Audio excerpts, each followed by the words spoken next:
I laid my only son in the cold earth and watched the woman who claimed to love him wipe away fake tears. Before the dirt even settled on his casket, she stepped close to me, her weeping face turning to stone.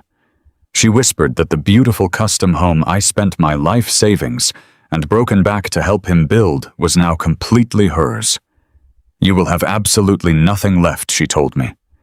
But she did not know about the single hidden clause buried deep in the property deed. A clause that would make the judge stop dead in his tracks and wipe that victorious smile off her face forever. The rain was coming down in thick, freezing sheets that afternoon at the Oak Hill Cemetery. It was the kind of heavy, relentless downpour that soaked right through my dark wool suit and settled deep into my bones. I stood at the edge of the open grave, staring down at the polished mahogany casket. I am Tom Barrett. I am 68 years old.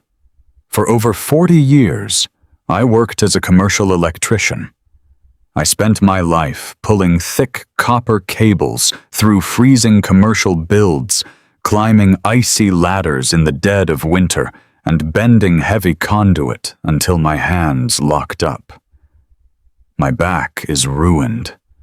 My hands are covered in thick calluses and scars. I traded the health of my own body so my family could have a soft, secure life. And now the absolute center of that life, my 35-year-old son Matthew, was gone. The official cause of death was sudden, massive heart failure. That was what the coroner wrote on the paper. That was what the doctor at the hospital told me with a sympathetic sigh. But standing there in the rain, staring at the brass handles on his coffin, my mind screamed that it made absolutely no sense. Matthew was 35. He ran 3 miles every morning. He ate well. He did not smoke. We had no history of early heart disease in the Barrett family. Yet I was supposed to believe his young, strong heart simply gave out on a random Tuesday morning. The agonizing disbelief sat in my chest like a block of concrete. I could not breathe properly. I could not process the reality that I was burying my only child. Across the rectangular hole in the earth stood my daughter-in-law, Victoria. She was dressed in an expensive black designer dress, huddled under a large black umbrella held by her brother-in-law, Trent. Trent was a slick, aggressive real estate broker married to Victoria's sister, and he had a look of arrogant boredom on his face that he was barely trying to hide. Victoria, however, was playing the role of the tragic, shattered widow to absolute perfection. She wailed loudly for the church crowd. She dabbed at her perfectly dry eyes with a lace handkerchief. She leaned heavily against Trent, as if she might faint from the sheer weight of her grief. The pastor spoke words of comfort, talking about heaven and peace, and God taking the good ones too soon. The people from our church, the neighbors, and Matthew's business colleagues all stood around the grave, nodding solemnly. They looked at Victoria with deep pity. They whispered about how devastating it was for a young wife to lose her husband in the prime of his life. I just stood there, letting the rain hit my face, watching her performance. For 2 years, I had watched Victoria systematically isolate my son. I had watched her spend his hard-earned money faster than he could bring it in. I had watched the light slowly drain from Matthew's eyes. I knew her grief was a mask, but I had no idea just how dark the truth behind that mask really was. When the pastor finished his final prayer, the crowd slowly began to disperse. The weather was too miserable for anyone to linger. People walked past me, offering empty pats on the shoulder and quiet murmurs of sorry for your loss. I nodded mechanically. I shook hands that I did not really feel. I thanked people for coming, despite the storm. Within 20 minutes, the sprawling green lawns of the cemetery were practically empty, leaving only the cemetery workers waiting respectfully under a nearby canopy to finish filling the grave. Finally, It was just me, Victoria, and Trent left near the muddy edge of the burial site. Trent folded his umbrella, muttered something about warming up the car, and walked away down the paved path. Victoria stood across from me for a long moment. I expected her to turn and follow him. I expected her to walk away from me just as she had done at the hospital and at the funeral home. Instead, she took a slow, deliberate step around the pile of wet earth and walked directly toward me. As she got closer, I noticed the dramatic shift in her posture. The trembling, weak widow vanished completely. Her shoulders squared. The tears magically stopped. Her face, which had been contorted in fake agony just moments before, settled into a cold, hard mask of absolute triumph. She stopped so close to me that I could smell the strong, expensive perfume she wore. She looked at me with eyes that were as flat and dead as a shark. She leaned in, her lips almost touching my ear, and her voice cut through the sound of the pouring rain. "I want you to listen to me very carefully, old man," she whispered, her tone dripping with venom. "You are cut off. That sprawling custom home you spent your life savings and 2 years of manual labor helping Matthew build is mine now. Everything he built, everything he owned, it all belongs to me. Do not call my phone. Do not come to my door. You will have absolutely nothing left, and you will die penniless in that miserable little apartment of yours." The sheer cruelty of her words hit me harder than a physical blow. My breath hitched in my throat. I looked into her eyes, searching for some sign of grief, some trace of humanity. But there was nothing. Only greed and a sickening sense of victory. My son was lying in a wooden box exactly 6 feet below us, and his wife was using his funeral to gloat about stealing his wealth. I did not weep. I did not scream. A younger, foolish man might have raised his voice, caused a scene, or grabbed her by the shoulders. But my 40 years working on dangerous commercial job sites taught me one crucial lesson. When the circuit is live and dangerous, you do not panic. You step back, you assess the current, and you find the breaker. I knew instantly that this was not a sudden reaction to grief. This was a calculated strike. Victoria was letting me know that she had already set her plans in motion. I turned my back on her without saying a single word. I walked away from my son's grave, my boots sinking into the wet mud.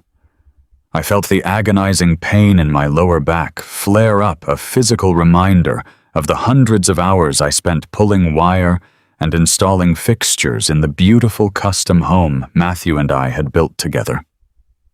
Matthew had purchased the land, but I had poured every ounce of my savings and my sweat into making it a sanctuary for him.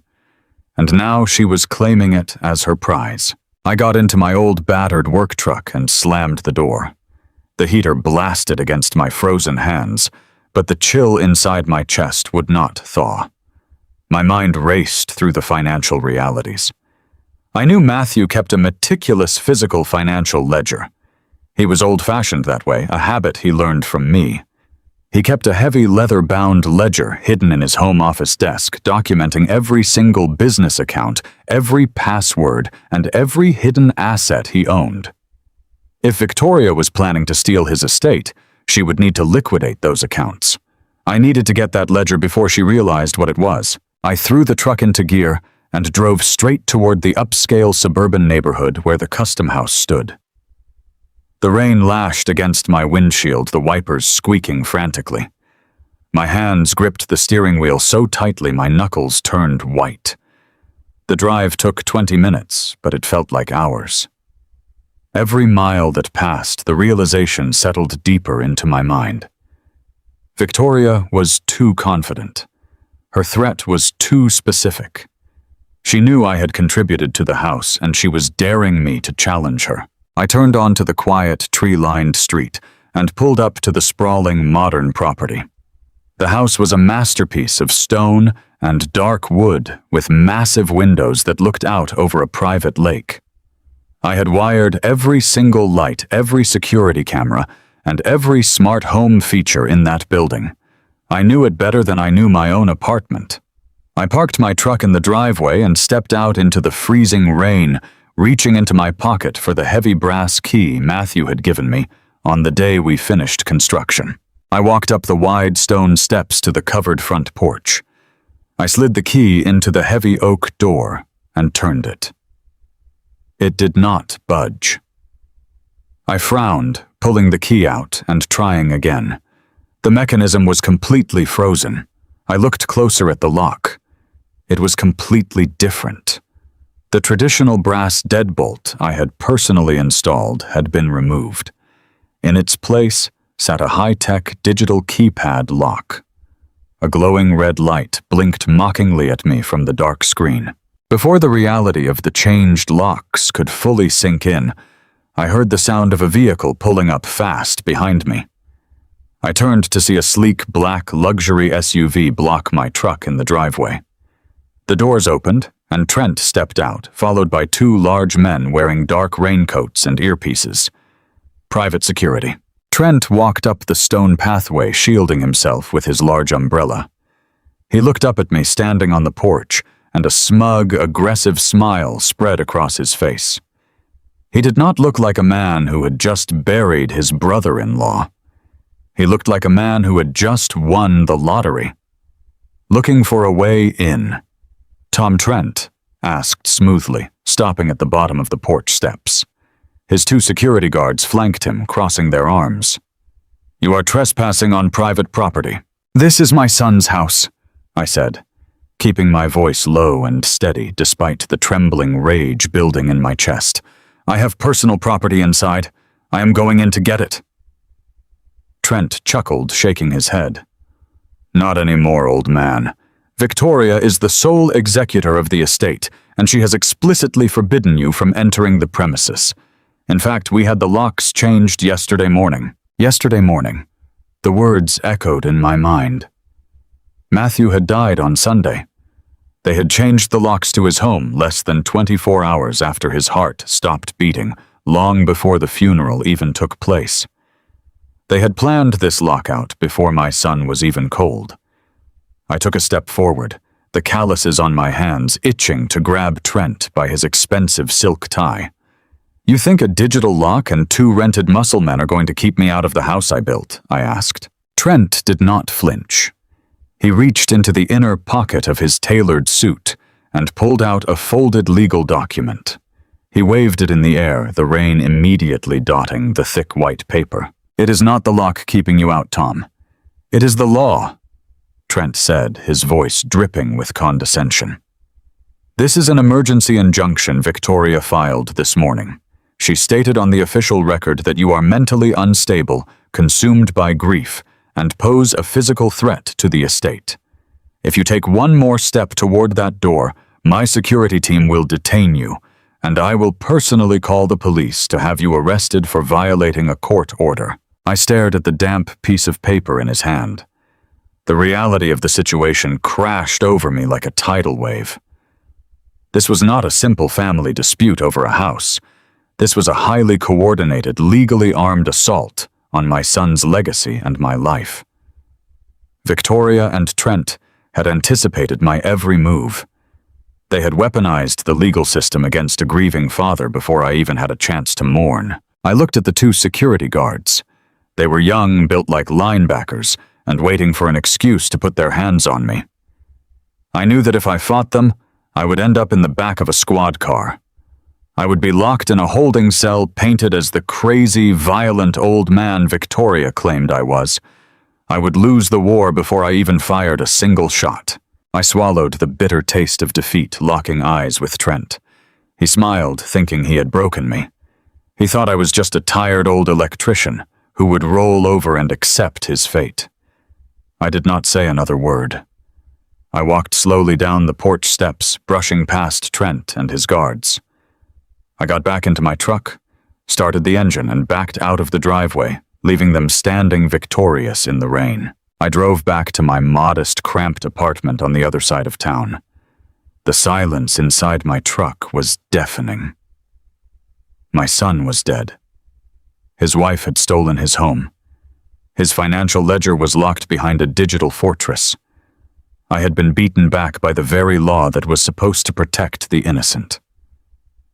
I parked my truck and walked up the 3 flights of stairs to my apartment, feeling every single one of my 68 years dragging me down. I unlocked my door and stepped into the dark, quiet room. I took off my soaked jacket and threw it on a chair. I was exhausted. I was broken. But as I walked into my small kitchen to turn on the light, my eyes fell on the counter. Sitting right next to my old coffee maker was a brown padded shipping envelope. It had arrived in the mail a week ago, a few days before Matthew died. I had been too busy working a double shift at a commercial site to open it, and then the nightmare of his death had pushed it completely out of my mind. I looked at the return address label. The handwriting was messy rushed and unmistakably Matthew's. My heart skipped a beat. I walked slowly to the counter and picked up the package. It felt heavy. I grabbed a utility knife from the drawer and sliced the top open. I reached inside and pulled out the contents, laying them carefully on the laminate countertop. It was a heavy antique brass key and a small black encrypted hard drive. I stared at the items, my breath catching in my throat. Matthew had sent me this before his sudden heart failure. He had known something was wrong. Victoria and Trent thought they had won because they locked me out of the house. They thought they had secured all of Matthew's secrets, but they did not know that my son, even in his final days, trusted only one man in the world to protect him. I picked up the brass key, feeling the cold metal against my calloused palm. The grief in my chest was suddenly swallowed by a burning righteous fury. The tears I refused to shed at the cemetery evaporated. They wanted to steal my son's life and throw me out on the street. They wanted a war. I tightened my grip on the key. They had no idea the kind of hell an old man with nothing left to lose was about to bring down upon them. The heavy oak front door of my son's house stood tall and imposing against the gray afternoon light. I stood on the covered porch with the freezing rain lashing at my back, staring at the space where the traditional brass deadbolt used to be. I had personally installed that lock. I remembered the exact afternoon Matthew and I spent carving out the doorframe, laughing about how we were overbuilding the place. Now, in its place, a sleek black digital keypad blinked with a cold red light. It was a high-tech fortress mechanism, the kind you see on corporate office buildings, not a family home. I pressed my rough, calloused thumb against the glowing screen, but it just beeped a harsh, denying tone. The lock had been completely swapped out. Before the reality of that blinking red light could fully settle into my exhausted mind, the low growl of a heavy engine cut through the sound of the storm. I turned around slowly. A massive black luxury SUV was idling at the bottom of the long paved driveway, blocking my old work van from leaving. The doors opened with a synchronized thud. 2 large men stepped out first. They wore dark, waterproof tactical jackets and had the stiff, alert posture of private security contractors. They did not look like men who were there to offer condolences. They looked like men who were paid handsomely to hurt people. Then from the passenger side, Trent emerged. Trent was Victoria's brother-in-law, married to her older sister, Rebecca. He was a highly successful commercial real estate broker, a man who made his fortune flipping properties and pushing working-class families out of gentrifying neighborhoods. He wore a tailored charcoal suit that probably cost more than my work van, perfectly shielded from the pouring rain by a massive golf umbrella held by one of his hired muscles. Trent walked up the stone pathway with a slow, deliberate arrogance. He looked up at me standing on the porch, and a sickening, triumphant smile spread across his face. He stopped at the bottom of the steps, flanking himself with the 2 security guards. The rain pounded against his umbrella, but his voice was loud and piercing. "Looking for the spare key, Tom?" He called out, his tone dripping with fake sympathy. "You are not going to find it. The access codes have been completely reset. You are currently trespassing on private property." I gripped the railing of the porch. The joints in my hands ached from the cold and the years of labor, but a sudden surge of adrenaline washed the pain away. "This is my son's home," I said, keeping my voice dangerously low. "I spent 2 years of my life wiring every single outlet, running every cable, and building this place from the ground up so Matthew could have a family here. I have personal belongings inside. I am going in to get them." Trent chuckled. It was a dry scraping sound that made my stomach turn. He folded his free hand into his trouser pocket and shook his head, as if he were dealing with a confused child. "Not anymore," Old Man Trent replied smoothly. "Victoria is the sole executor of Matthew's estate. As her designated representative and property manager, she has explicitly forbidden you from entering the premises. We had the locks changed yesterday morning." The words hit me like a physical blow to the chest. Yesterday morning. My son had barely been declared dead by the hospital staff, and while I was sitting in a sterile waiting room, drowning in shock and grief, Victoria and Trent were already contacting locksmiths. They had planned this lockout before Matthew even took his final breath. The sheer calculated evil of that timeline made my vision blur with rage. They had anticipated my arrival.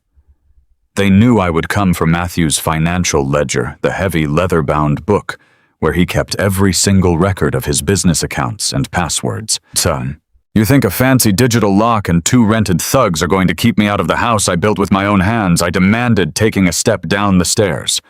The 2 security guards immediately stepped forward, crossing their thick arms, their eyes locking onto me. Trent did not flinch. He actually seemed to welcome the aggression. He reached into the inner breast pocket of his expensive suit and pulled out a thick folded legal document. He held it up in the freezing rain, waving the heavy white paper mockingly in my direction. "It is not the lock keeping you out, Tom," he said, his voice turning cold and vicious. "It is the law. This is a court-ordered emergency injunction. Victoria filed it first thing this morning.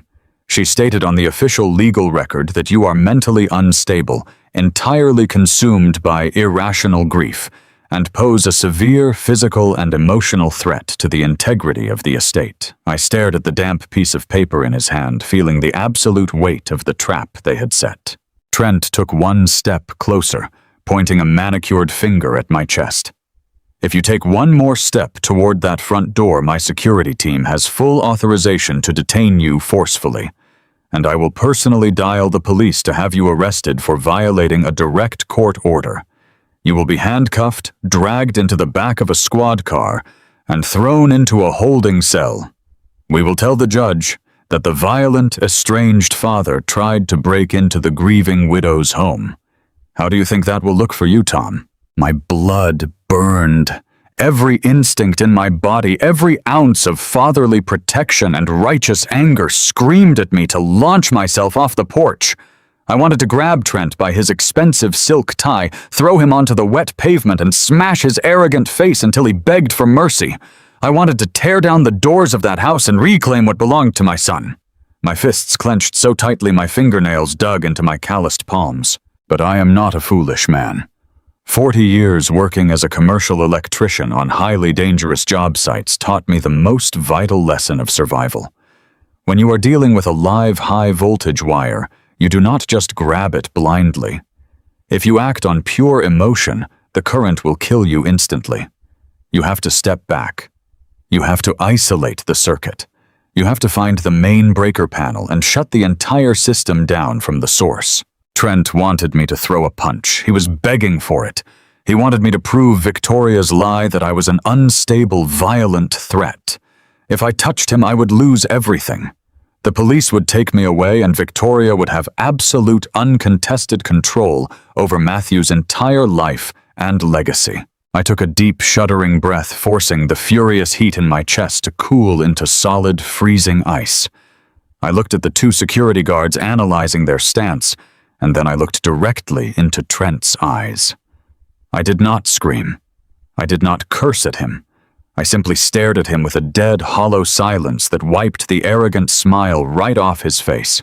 I walked slowly down the remaining wooden steps. I brushed past the two large guards, our shoulders nearly touching, but I did not stop.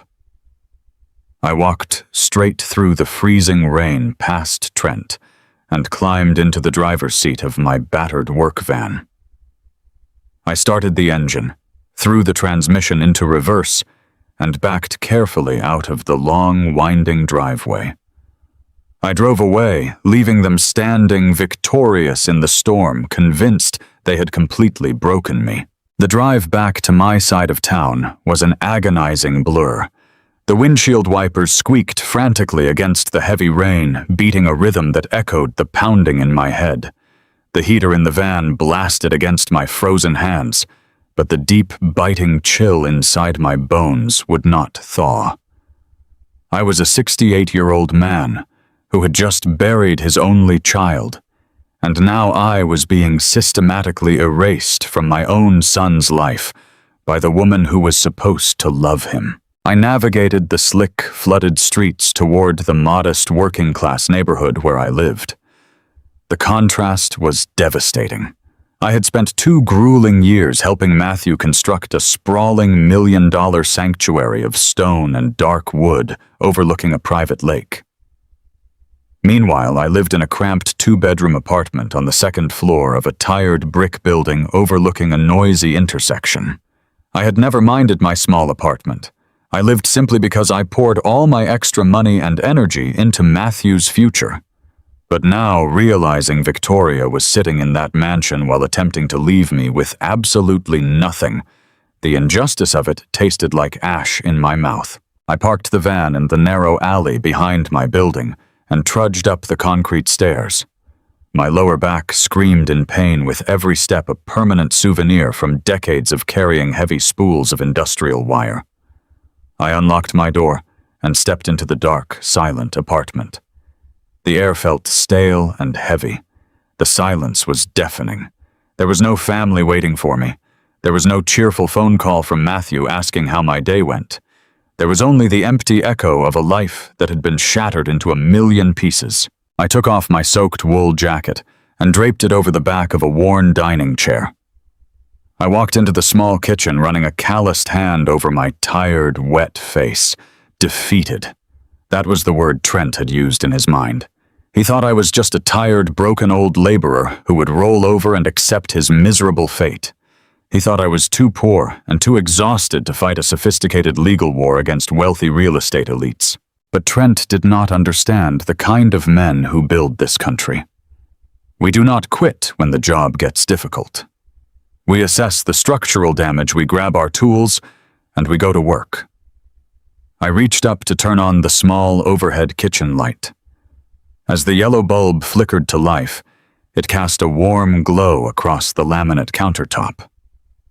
Right next to my old coffee maker, sitting perfectly still amidst the scattered junk mail and utility bills, was a brown padded shipping envelope. I froze. I had completely forgotten about it. The package had arrived in the mail exactly 1 week ago, just a few short days before Matthew suffered his sudden, inexplicable heart failure. I had been working a grueling double shift at a commercial warehouse build that week, coming home late and exhausted. I had tossed the mail on the counter, intending to open it on the weekend. Then the nightmare of the hospital call happened, and everything else in the universe ceased to exist. I stepped slowly toward the counter, my heart suddenly hammering a frantic rhythm against my ribs. I looked closely at the return address label printed in the top left corner. The handwriting was rushed, jagged, and messy, but it was unmistakably Matthew's handwriting. A cold shiver raced down my spine that had nothing to do with the freezing rain outside. Matthew had mailed this to me directly. He had sent it to my personal apartment, not to the shop, and he had done it quietly. He lived less than 20 miles away. We saw each other almost every weekend. Why would he mail a padded envelope to me instead of just handing it to me over a cup of coffee? Unless he was afraid. Unless he knew he was being watched in his own home. Unless he suspected that Victoria and Trent were monitoring his every move. I grabbed a utility knife from the top drawer. My hands, which had been steady for 40 years while splicing dangerous electrical currents, were now shaking uncontrollably. I sliced the heavy tape binding the top of the envelope and pulled the thick brown paper apart. I tipped the package upside down over the kitchen counter. 2 items slid out and hit the laminate surface with a heavy, definitive clatter. The first was an antique, heavy brass key with a complex, jagged cut. The second was a small military-grade encrypted black hard drive. I stood alone in my quiet kitchen, staring at the brass key and the digital drive. The grief that had been threatening to drown me all afternoon suddenly evaporated, replaced by a searing white-hot clarity. Victoria and Trent thought they had won. They thought changing the locks and waving a fraudulent court order in my face meant they had secured all of Matthew's secrets. They thought they had buried the truth along with my son. They were wrong. Matthew knew they were closing in. Even in his final terrifying days, he knew there was only one man in the entire world he could trust to protect his legacy and uncover the truth. He had sent me the breaker switch.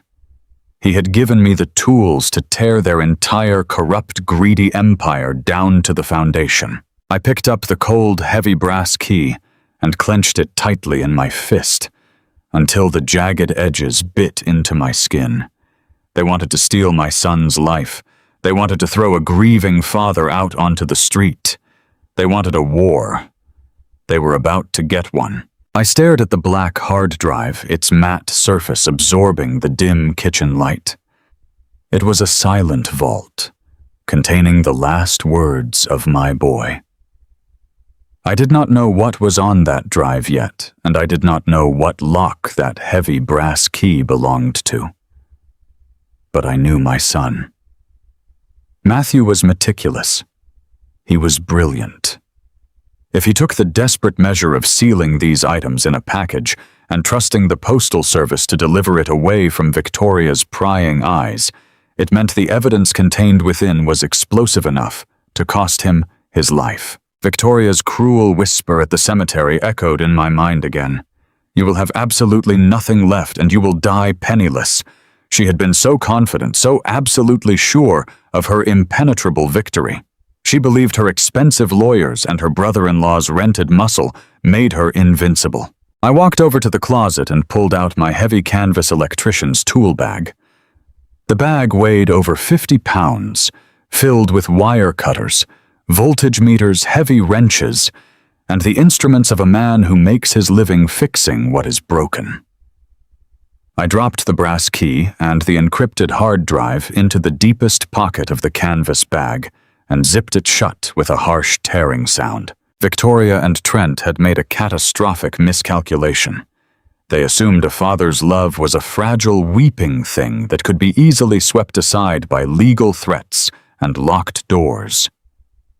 They forgot that the men who build the infrastructure of this country also know exactly how to dismantle it, wire by wire, bolt by bolt, until the whole corrupt structure collapses into dust. I slung the heavy tool bag over my shoulder, the thick canvas strap biting comfortably into my collarbone. The rain continued to beat against the single window of my small apartment, but I no longer felt the cold. I was no longer just a grieving father mourning at a gravesite. I was a man with a mission, armed with the final desperate trust of my murdered son. And I swore to God, as I turned off the kitchen light and headed back out into the storm, that I would not rest until Victoria and Trent paid for every single drop of blood they had spilled. I tore the heavy brown shipping tape off the padded envelope with hands that refused to stay still. The thick paper gave way with a harsh, tearing sound in the quiet of my small apartment. I tipped the envelope upside down and let the contents fall onto the worn laminate counter. A heavy antique brass key clattered against the surface, alongside a small military-grade encrypted black hard drive. I stood there for a long time, just staring at those two objects. They looked so out of place next to my coffee maker and piled up utility bills. My son had touched these things days before his heart inexplicably stopped beating. The metal of the key was cold against my calloused palm, but the hard drive felt like it was burning a hole right through my skin. I knew I needed to see what was inside. I walked over to the small desk in the corner of my living room and opened my old laptop. The hinges creaked as I lifted the screen. I pressed the power button and waited for the familiar hum of the cooling fan. It took 2 full minutes for the old machine to start up. Every second felt like an absolute eternity. My breathing was shallow and uneven. I plugged the black hard drive into the side port. A small white window popped up on my screen indicating a new device had been recognized. There was only one file accessible on the main directory. It was a video file simply named for Dad. I moved the cursor over the file and double-clicked. The screen went completely black for a moment before the media player opened. Then the image of my boy appeared on the screen, and all the air left my lungs. My heart completely shattered in my chest. It was Matthew, but he looked like a ghost of the strong young man I knew. He was sitting in the dimly lit basement of the custom home we had built together. His face was terribly pale and gaunt. Deep, dark circles carved hollows under his eyes. He looked absolutely terrified and exhausted. His breathing was shallow and labored, as if just sitting up in front of the camera was taking every ounce of strength he had left. I leaned closer to the screen, unable to tear my eyes away from the absolute suffering etched into his features. "Dad, if you are watching this, it means I am gone," he said. His voice was breathless and weak. It lacked the deep, confident timbre he usually had. It means they finally won. I reached out and touched the screen right over his face. I could feel the hot tears running down my weathered cheeks. Matthew looked nervously over his shoulder toward the basement stairs before turning back to the lens. "I do not have much time, Dad," he continued. "Victoria thinks I am asleep, but I needed to get this to you. I have been so sick lately. My heart races randomly, and my chest feels like it is being crushed by concrete. The doctors keep saying it is severe stress, but I know it is not natural. I know she is doing something to me." I felt a cold shiver race down my spine that had nothing to do with the drafty apartment. My son was telling me from beyond the grave that he was being murdered. I listened as he struggled to catch his breath on the recording. "I found crushed powder residue in my morning coffee mugs," he explained. "I started throwing the coffee down the sink when she was not looking, and I felt a little better for a few days. But then she started hovering over me, watching me drink every drop. She and Trent are planning something terrible, Dad. I heard them talking late at night when they thought I was unconscious. Trent is drowning in massive gambling debts, and he needs my business accounts to save his own skin. Victoria is helping him siphon the money." The sheer evil of those words paralyzed me. My daughter-in-law and her slick real estate brother-in-law were actively poisoning my son. They were treating him like a human bank account and slowly draining his life away to cover their own greed. I watched Matthew wipe a sheen of cold sweat from his forehead. He looked so scared and so alone. "I tried to gather the strength to confront them," he whispered. "I tried to gather the documents and go to the police, but I am just too weak now. My legs barely work. I cannot even walk up the stairs without my heart going into dangerous palpitations. They have trapped me in my own house, Dad. They are waiting for me to die." A sound escaped my throat that was half sob and half growl. The profound, agonizing guilt washed over me. I was his father. I was supposed to protect him from the monsters of the world. While I was working double shifts on commercial construction sites pulling copper wire to secure our future, my boy was locked in his own home, being systematically murdered by his wife. I felt a righteous, furious indignation boiling in my blood. I wanted to smash the computer. I wanted to drive straight back to that sprawling custom home and tear Victoria and Trent apart with my bare hands. I wanted to inflict every single ounce of pain they had caused my son back onto them. But Matthew was not finished speaking. He leaned closer to the camera, and his terrified eyes stared directly into mine. "I have gathered all the digital evidence of the missing money and the fraudulent transfers," he said. "Everything you need to prove what they did to my business is in the encrypted partition of this hard drive. You have to expose them, Dad. You have to stop them from getting away with this. Do not let Victoria take everything we built. I love you, Dad. I am so sorry I was not stronger." The video abruptly cut out, and the screen returned to a silent black square. I sat alone in the dim light of my apartment with the silence pressing heavily against my ears. My son had apologized to me for being murdered. He had died terrified and thinking he had failed me. I wiped the tears from my rough face using the back of my calloused hands. The sorrow that had been threatening to drown me all week suddenly evaporated. It was entirely replaced by a cold, calculated hunger for absolute justice. I was not going to let them win. I was going to dismantle their lives piece by piece. I moved the mouse and tried to open the other folder located on the drive. A small gray box popped up demanding a security passcode. I stared at the blinking cursor. The hard drive was encrypted with military-grade software. I tried typing in Matthew's birth date, but the box simply shook and denied access. I tried the date he started his business. Access denied. I tried my own birthday, but the result was the identical frustrating error. I did not have the passcode. Matthew had secured the evidence perfectly to keep Victoria out, but in doing so he had inadvertently locked me out as well. I needed a specific code to bypass the encryption and unlock the financial truth of what they had stolen. While I sat there staring blankly at the stubborn password prompt, a sudden sharp vibration against my leg broke my concentration. My cell phone was buzzing in my pocket. I pulled it out and looked at the screen. It was an automated text message notification from my personal bank. The message stated that an emergency freeze had been placed on all my retirement and pension accounts due to a verified legal dispute. I frowned in confusion.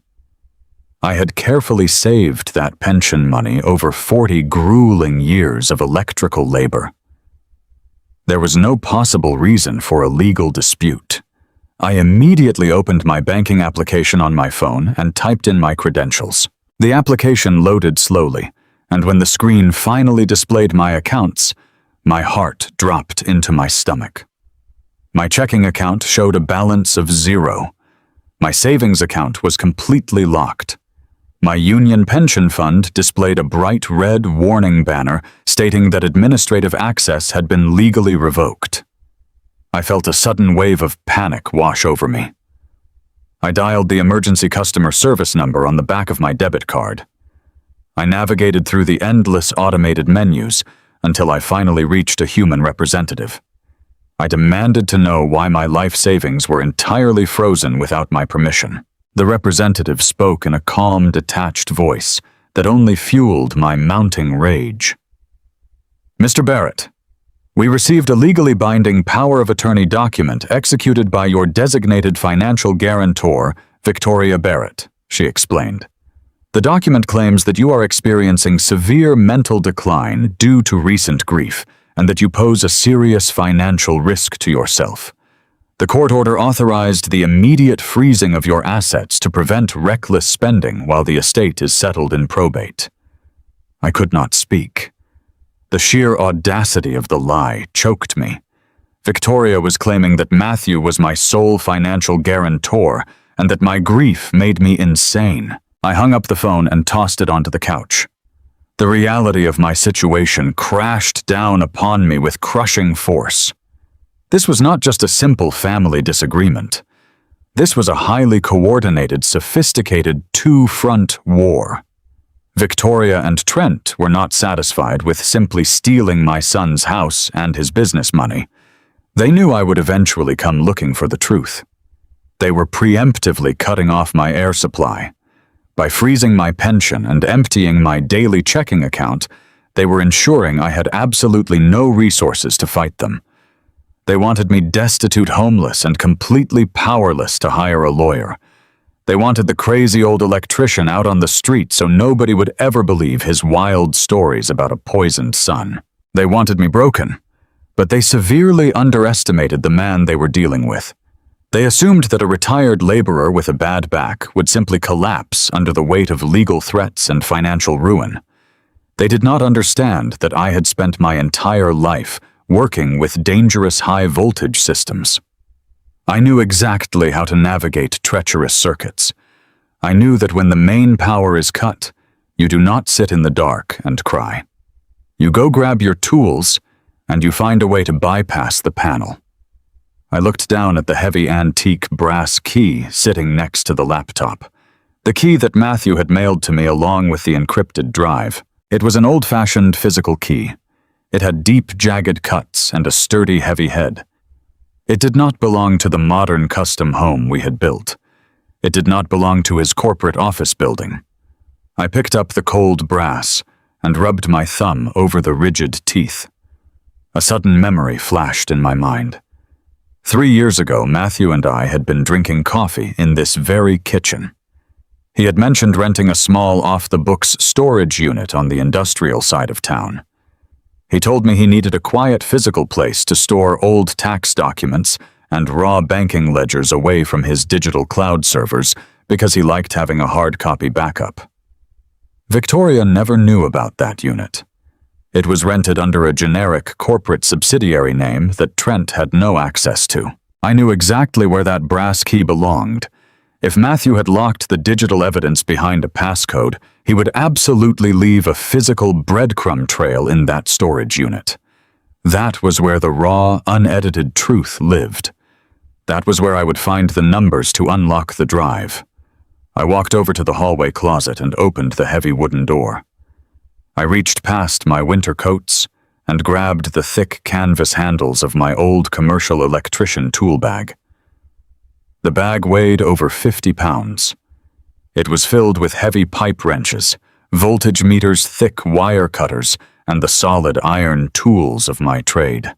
I slung the heavy strap over my shoulder and felt the familiar, comfortable weight settle against my collarbone. Victoria and Trent thought they had trapped me. They thought changing the digital locks on my son's house and freezing my bank accounts meant they had won the war before I even fired a single shot.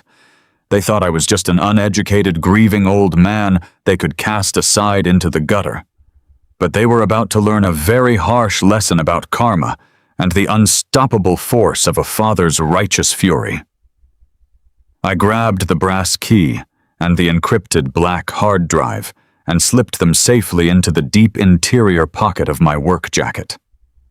I turned off the lights in my apartment and walked out the door, stepping back into the cold, unforgiving night to begin the systematic destruction of their corrupt, greedy empire. I navigated my son's old sedan through the desolate industrial outskirts of the city.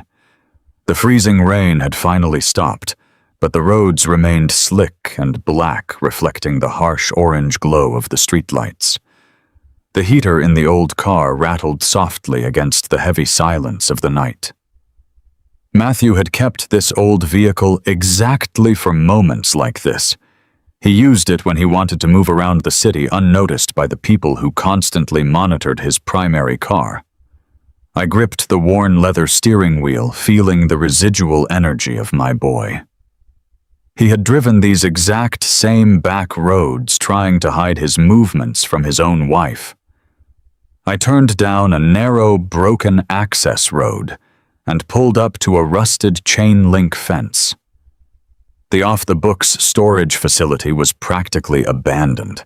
It was a bleak, sprawling complex of faded metal doors and cracked concrete.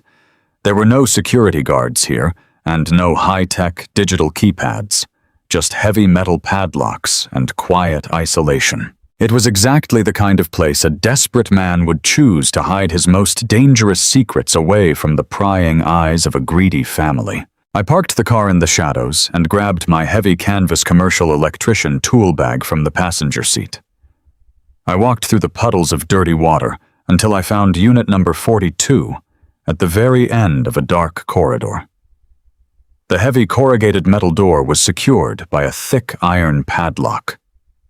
I reached into the deep pocket of my jacket and pulled out the heavy antique brass key Matthew had mailed to me.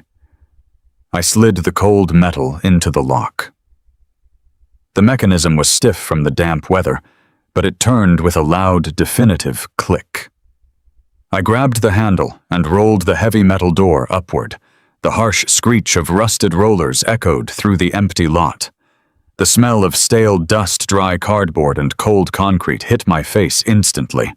I stepped inside the pitch-black unit and pulled a high-lumen tactical flashlight from my tool bag. The bright white beam cut through the darkness. The unit was small and claustrophobic. Against the back wall sat 3 large plastic storage bins, perfectly organized and labeled with dates. Matthew was always a meticulous planner. He learned that from me. You do not leave loose wires on a job site, and you do not leave loose ends in your financial life. I unlatched the first bin and found stacks of raw physical banking ledgers. These were the hard copies Victoria never knew about, but I knew the real answers were locked inside the encrypted military-grade hard drive resting in my pocket. I needed the passcode to bypass the security wall. I dug deeper into the second bin, moving aside old tax returns and corporate incorporation papers. At the very bottom, wrapped carefully in a protective plastic sleeve, I found a thick leather-bound book. It was my son's old wedding Bible. The irony was absolutely sickening. The sacred book from the day he swore his life to a woman who would eventually betray him was the very place he chose to hide the truth. I pulled the Bible out and flipped through the thin, delicate pages. When I reached the book of Proverbs, a small piece of folded stationery fell into my lap. I opened it and shined my flashlight on the paper. Written in Matthew's rushed, jagged handwriting was a string of 16 random letters and numbers. It was the encryption key. I had brought my old, heavy laptop with me in the bottom of my tool bag.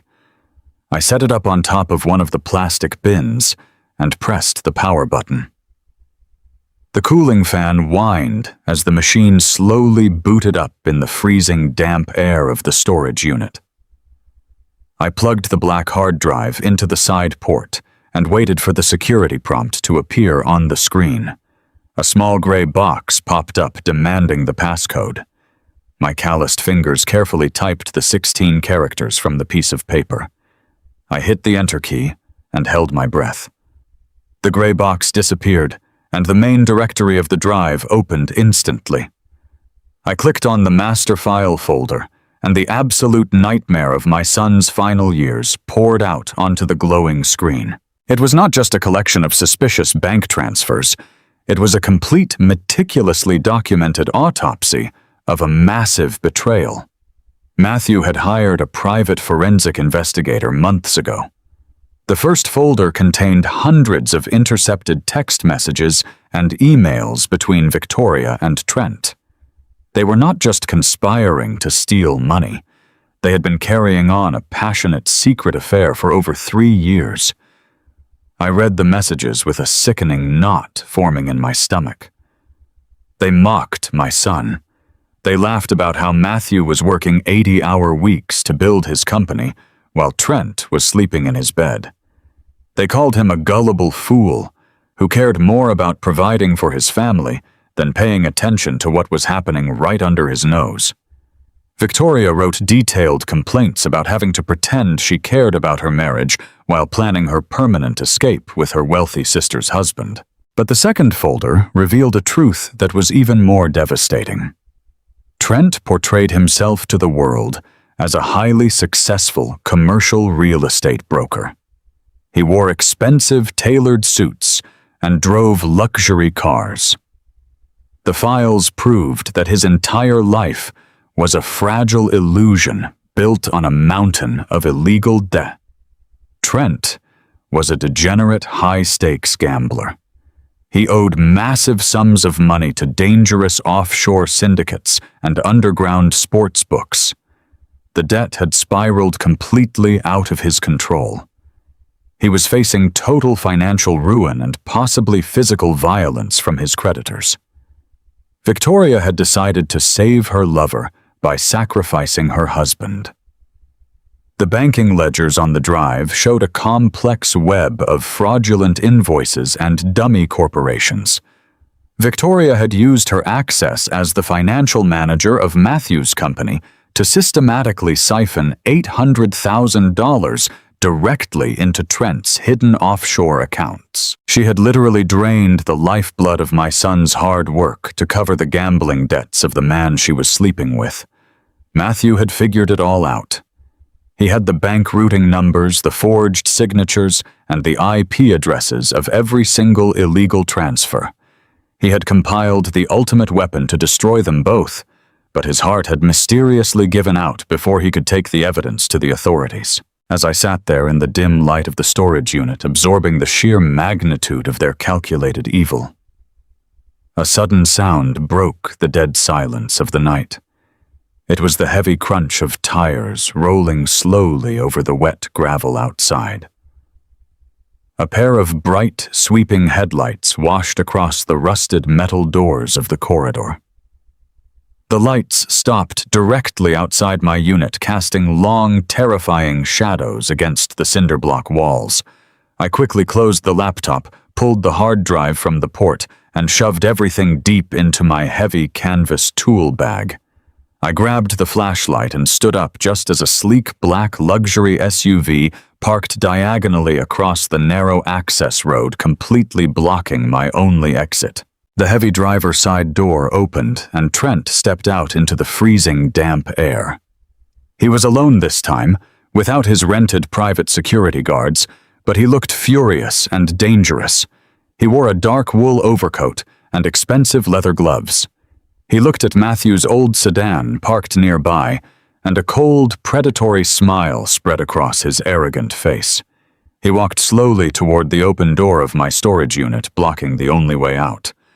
The claustrophobic concrete hallway suddenly felt incredibly small. "You really are a stupid old man, Tom," he said, his voice echoing off the concrete walls. "Did you honestly think we would just let you drive away and dig up Matthew's old secrets? I put a military-grade GPS tracker under the bumper of that junk car 3 weeks ago. We knew exactly where you were the second you left your miserable apartment." I stood my ground in the center of the unit, gripping the handles of my tool bag. I did not say a word. I just stared at him, letting the pure, unadulterated hatred radiate from my eyes. Trent took a step closer, crossing the threshold into the storage unit.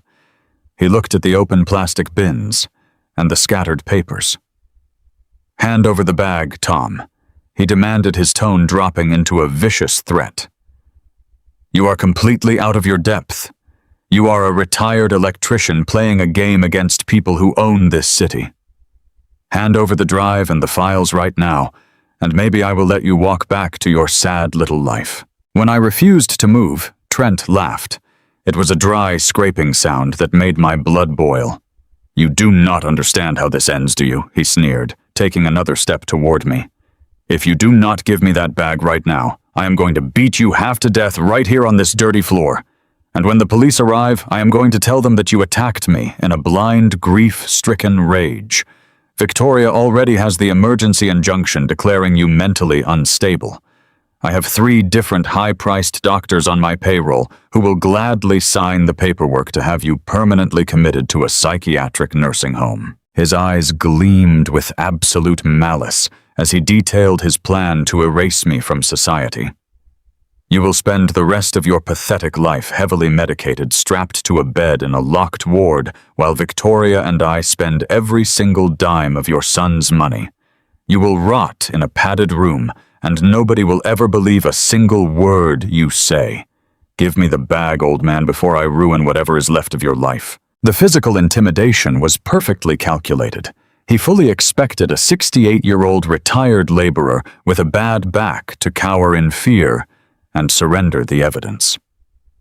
He thought his youth, his expensive clothes, and his legal threats made him invincible.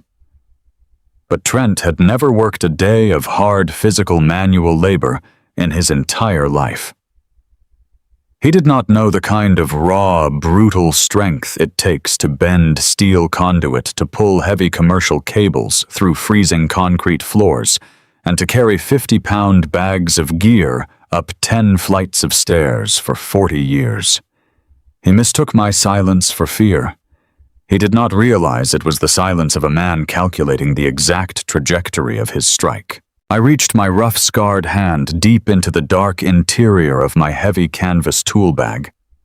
My fingers bypassed the laptop and the hard drive and wrapped tightly around the solid iron handle of my largest commercial pipe wrench. The tool weighed nearly 15 pounds of solid forged steel. I pulled it out slowly, letting the heavy metal glint in the beam of my flashlight. Trent stopped smiling instantly. He took a sudden, uncertain step backward. I did not scream. I did not curse. I charged forward with a sudden, explosive speed that caught him completely off guard. I lowered my shoulder and shoved my entire body weight hard against his chest. He gasped for air as the impact drove him backward out of the storage unit and sent him stumbling onto the wet gravel. He scrambled to keep his balance, throwing his hands up in panic. I did not stop to fight him. I marched straight past him, walking directly toward his pristine luxury SUV blocking my path. I raised the massive iron pipe wrench high above my head, feeling the familiar weight and balance of the tool. I brought it down with devastating, absolute force directly onto the center of his front windshield. The reinforced glass shattered with a loud, explosive crack that echoed like a gunshot through the empty industrial lot. A massive crater formed in the glass, sending thick white spider webs of fractured lines across the entire windshield. The heavy impact set off the vehicle security alarm. A piercing siren began to wail, flashing the headlights wildly in the dark. Trent screamed in absolute rage from the doorway of the storage unit, but he did not dare take a single step toward me while I stood there holding the heavy iron weapon. The arrogance was completely gone from his eyes, replaced by genuine physical terror. I turned and pointed the heavy iron wrench directly at his face. "I know everything, Trent," I yelled, my voice cutting easily through the blaring car alarm. "I know about the offshore accounts. I know about your gambling debts. And I know you are sleeping with my son's wife. You thought you could bury me, but you are the ones who are going to burn." I threw the heavy pipe wrench into the passenger seat of Matthew's old car, climbed into the driver's seat, and slammed the door. I threw the transmission into reverse, spun the tires on the wet gravel, and maneuvered around his crippled luxury SUV. I sped out of the industrial complex, leaving Trent standing in the freezing rain, screaming helplessly over the sound of his blaring car alarm. I drove fast and erratic through the dark, empty streets of the city. My heart was hammering a frantic rhythm against my ribs, and my hands ached from gripping the steering wheel so tightly. I had the evidence, I had the hard drive and the physical ledgers, but the reality of the situation crashed down upon me with terrifying clarity. Trent and Victoria were now fully aware that I possessed the weapon that could destroy them. They knew I was actively hunting them. Physical intimidation would not stop me. I had just proven that I was willing to fight back with brute force. But the law was a completely different battlefield. Trent's threat about the psychiatric nursing home was not an empty bluff. They had endless financial resources, they had corrupt medical professionals, and they had already proven they could secure fraudulent legal injunctions within hours. A heavy iron pipe wrench could easily smash a luxury car windshield, but it could not smash a forged power of attorney document or stop an eviction notice. If I tried to walk into a local police precinct by myself clutching a hard drive and screaming about a conspiracy, they would use their high-priced corporate lawyers to bury the evidence, discredit my sanity, and lock me away exactly as Trent had promised. I realized in that cold, dark car that I could not win this war alone. I needed a monster of my own. I needed a legal shark who did not care about playing nice, who operated with the same cold, ruthless precision as the people I was fighting. I needed a man who knew how to tear apart arrogant corporate elites and expose their rot to the light of a courtroom. My mind went back decades to my days serving as a union representative on the massive commercial construction sites downtown. I remembered an old, ruthless probate and criminal defense attorney we used to keep on retainer. His name was Harrison Croft. He was an aging, cynical brawler in a tailored suit, a man who absolutely terrified wealthy estate lawyers and conservative judges alike because he fought dirty and he never lost. He hated greedy elites more than I did. I took a sharp, aggressive turn at the next major intersection and headed straight toward the downtown business district where Harrison kept his private office. I was no longer fighting a quiet, isolated battle in the shadows of storage units and dark alleys. I was bringing the war directly into the unforgiving light of the legal system. I gripped the hard drive in my pocket, feeling the cold metal against my skin. Victoria and Trent had started this fight by utilizing the law as a weapon to steal my son's legacy. Now I was going to hire the meanest general in the city to take that exact same weapon and use it to dismantle their lives piece by piece. Downtown was a concrete canyon of cold wind when I parked my son's old sedan outside the towering office building. I carried my heavy canvas tool bag over my shoulder, containing the encrypted hard drive. I took the elevator to the 14th floor. The brass plaque read, "Harrison Croft, Attorney at Law." Harrison was an old-school brawler who wore tailored suits but had the heavy knuckles of a street fighter. I walked into his office and dropped the heavy bag onto his polished mahogany desk. I pulled out the laptop and made him look at every single file. We sat in silence for 2 agonizing hours. I watched his eyes narrow as he reviewed the banking ledgers showing how Victoria systematically siphoned $800,000 from my son's business accounts to cover Trent's massive illegal gambling debts. When he finally reached the end of the files, Harrison leaned back and took a slow, deep breath.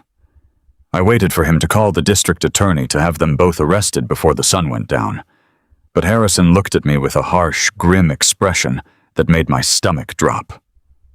"Tom," he said in a gravelly voice, "this is a mountain of evidence for financial fraud and adultery. It proves she is a thief and Trent is a degenerate gambler drowning in illegal debt. But it does not prove murder." I stared at him, feeling furious disbelief. I pointed at the screen, demanding how he could say that. They drained his life savings and then he magically drops dead from sudden heart failure at 35 years old. It is obvious what they did. Harrison held up his hand to stop me. "The law does not care about what is obvious, Tom. Right now, Victoria has a legally binding forged will that gives her absolute control over Matthew's estate. If we take these files to the police today, her corporate defense lawyers will argue that Matthew voluntarily transferred that money to help his brother-in-law. They will claim the affair is a private marital issue that has nothing to do with his medical death. The coroner declared it natural heart failure. We have absolutely no physical proof that they poisoned him. We need hard, undeniable evidence of their current plotting. We need to know exactly how they killed him." The frustration burned inside my chest like a live wire. I grabbed my tool bag and drove aimlessly, letting the heater blast against my tired face. I needed to know how they did it. And then, sitting at a red light, a sudden memory struck me with the force of a physical blow. 2 years ago, when Matthew and I built that custom home, he asked me to install a state-of-the-art internal smart security system. Victoria had demanded cameras and audio microphones in the main living areas, claiming she wanted to feel safe. I personally ran every foot of that copper wiring through the walls. But I am an old-school commercial electrician.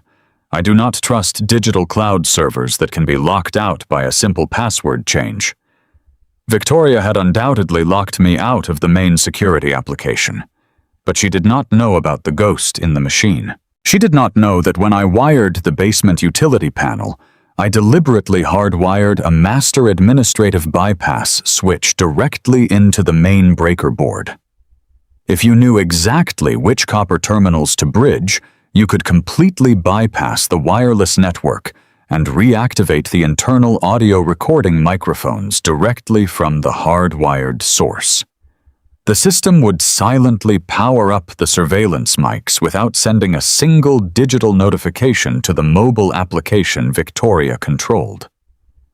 I did not need her passwords. I just needed my canvas tool bag and a few uninterrupted minutes in the dark. I waited until 3 o'clock in the morning. The affluent suburban neighborhood was completely dead, bathed in the pale glow of the street lamps. I slung my 50-pound tool bag over my shoulder and walked silently through the wet grass approaching the side of my son's house, keeping my body pressed flat against the stone facade to avoid triggering the exterior motion sensors. I reached the low crawl-space ventilation grate near the back patio. Victoria and Trent had hired private security muscle for the daytime, but they assumed an old retired electrician would never attempt to breach the property in the dead of night. I pulled a specialized star-bit screwdriver from my bag and silently removed the heavy iron grate. I squeezed my broad, aching shoulders through the narrow opening, crawling through the dark, dusty space until I reached the interior access panel leading directly into the basement utility room. The basement was pitch black, but I knew this room completely by memory. I navigated through the darkness, feeling the cold metal of the massive water heater until my calloused hands finally found the main electrical breaker box. I pulled a small digital voltage meter and a pair of professional insulated wire strippers from my heavy leather tool belt. I located the specific blue and white twisted pair data cables that fed power to the internal microphone relays located on the first floor. Victoria truly believed she controlled every aspect of this house from her expensive smartphone application. She had absolutely no idea that the man who built the entire nervous system of the building was currently standing in the dark performing open-heart surgery on the electrical grid. I spliced the cables carefully, stripping away the plastic casing and bridging the raw copper connection directly to the analog override switch I had hidden behind the main electrical bus bar. I connected a small tactical wireless radio transmitter directly to the newly bridged circuit. This specialized device would instantly hijack the live audio feed from the main living room and broadcast it on a highly encrypted shortwave radio frequency straight to the receiver antenna on my laptop. I tightened the final copper mounting screw, wrapped the exposed sensitive wire in heavy industrial electrical tape, and closed the heavy metal panel door. The entire covert operation took exactly 14 minutes. I slipped back out through the narrow crawl space, replaced the iron ventilation grate perfectly, and vanished into the freezing damp night. I climbed into the driver's seat of my truck, locking the heavy doors and turning on my old, rugged laptop. I plugged in the specialized radio receiver antenna and tuned the audio software to the exact encrypted frequency I had just established in the basement. I held my breath as the digital static hissed violently through the computer speakers. I adjusted the audio gain dial carefully, and suddenly the harsh static cleared completely. The crystal-clear sound of the custom home's main living room flooded into the freezing cold cabin of my truck. I could hear the sharp clinking of heavy crystal glasses being set down on the glass coffee table. And then I finally heard their voices echoing through the dark cabin. Victoria and Trent were wide awake. They were sitting together in the sprawling living room of the magnificent house I built, drinking my dead son's expensive whiskey and casually celebrating their absolute financial victory over my family. You should have seen the pathetic look on the old man's face. Trent laughed, his voice dripping with arrogant, unadulterated cruelty. When I waved that court injunction in his face, he looked like a beaten, exhausted dog. He actually thought he was going to walk right through the front door and take what he wanted. He is completely broken, Victoria. We do not have to worry about Tom Barrett causing any more problems for us. He is going to rot in his miserable little apartment while we liquidate this entire estate and move on with our lives.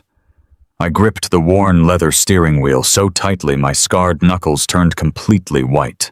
The primal urge to march straight back to that beautiful house and tear them both apart with my bare hands was almost blinding. My blood burned with a violent, righteous fury, but I forced myself to sit perfectly still in the freezing darkness. I needed them to keep talking in the privacy of their stolen sanctuary. I desperately needed the final unvarnished confession. Victoria let out a soft, chilling laugh that made the blood run absolutely cold in my veins.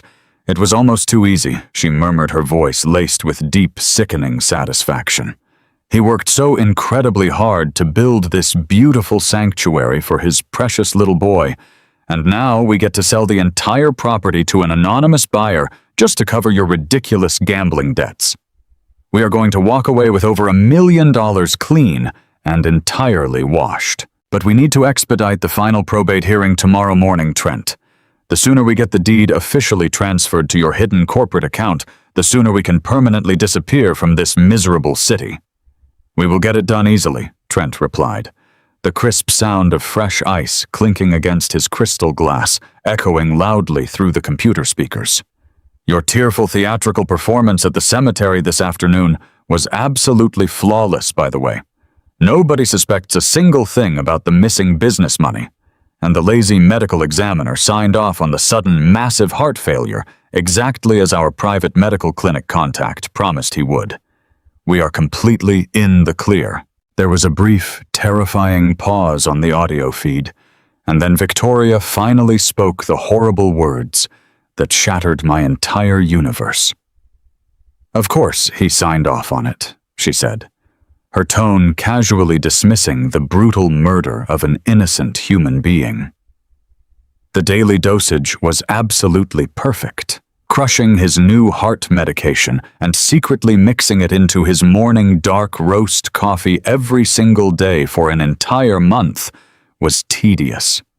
But it worked exactly like your corrupt doctor friend said it would. It slowly weakened the vital cardiac muscle day by day, until the sudden massive spike pushed his body straight over the edge. By the time the oblivious paramedics arrived, his young heart had literally exploded in his chest.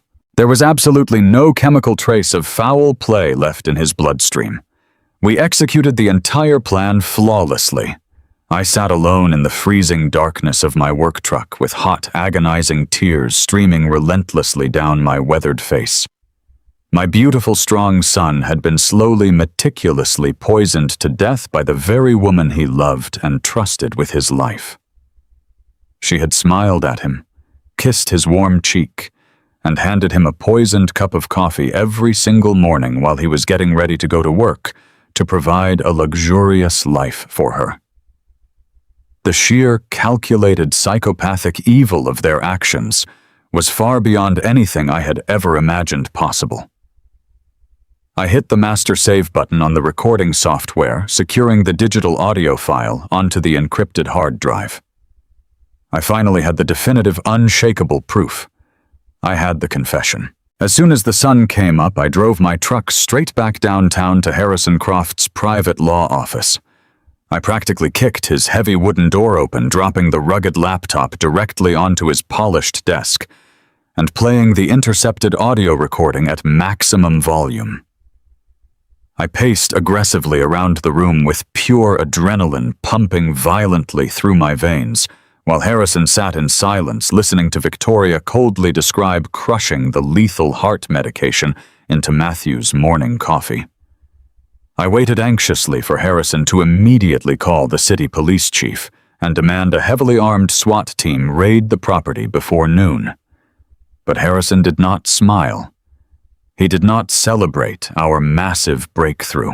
He reached over and paused the audio recording, looking up at me with a heavy, exhausted, and profoundly grim expression.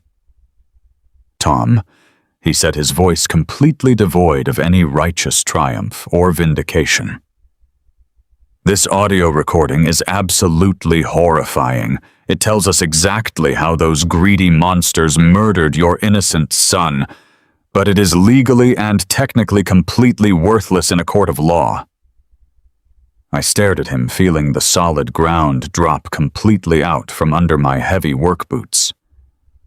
"What in God's name are you talking about?" I demanded, shouting at the absolute top of my lungs. "You just heard her admit to slowly poisoning him for an entire month. You just heard her explicitly confess to premeditated first-degree murder right there on that tape." Harrison stood up slowly and placed his large hands flat on the polished mahogany desk. "You obtained this highly incriminating recording by breaking into a private residential property and conducting a strictly warrantless wiretap," he explained in a cold, clinical tone. "Under strict federal and state privacy laws, any audio evidence obtained through an illegal, unauthorized interception of private communications is completely inadmissible in any courtroom. If I try to hand this digital audio file over to the district attorney today, a judge will throw it out immediately as fruit of the poisonous tree. Victoria's expensive corporate defense lawyers will have it completely suppressed before a criminal trial even begins. Worse yet, they will use it to have you immediately arrested for felony breaking and entering and illegal wiretapping." I felt a crushing, suffocating weight settle heavily over my chest, making it entirely impossible to breathe properly. I had the absolute, undeniable truth resting right in the palm of my hand, but the rigid American legal system was actively protecting the wealthy murderers. "What do we do then?" I asked, my voice dropping to a desperate, defeated whisper. "How do we possibly stop them from selling the house tomorrow morning and disappearing forever with my son's stolen money?" Harrison looked directly at me, with the cold, ruthless, calculating eyes of a veteran trial lawyer who had spent decades destroying arrogant elites. "We use the illegal audio recording as a treasure map, Tom," he stated firmly.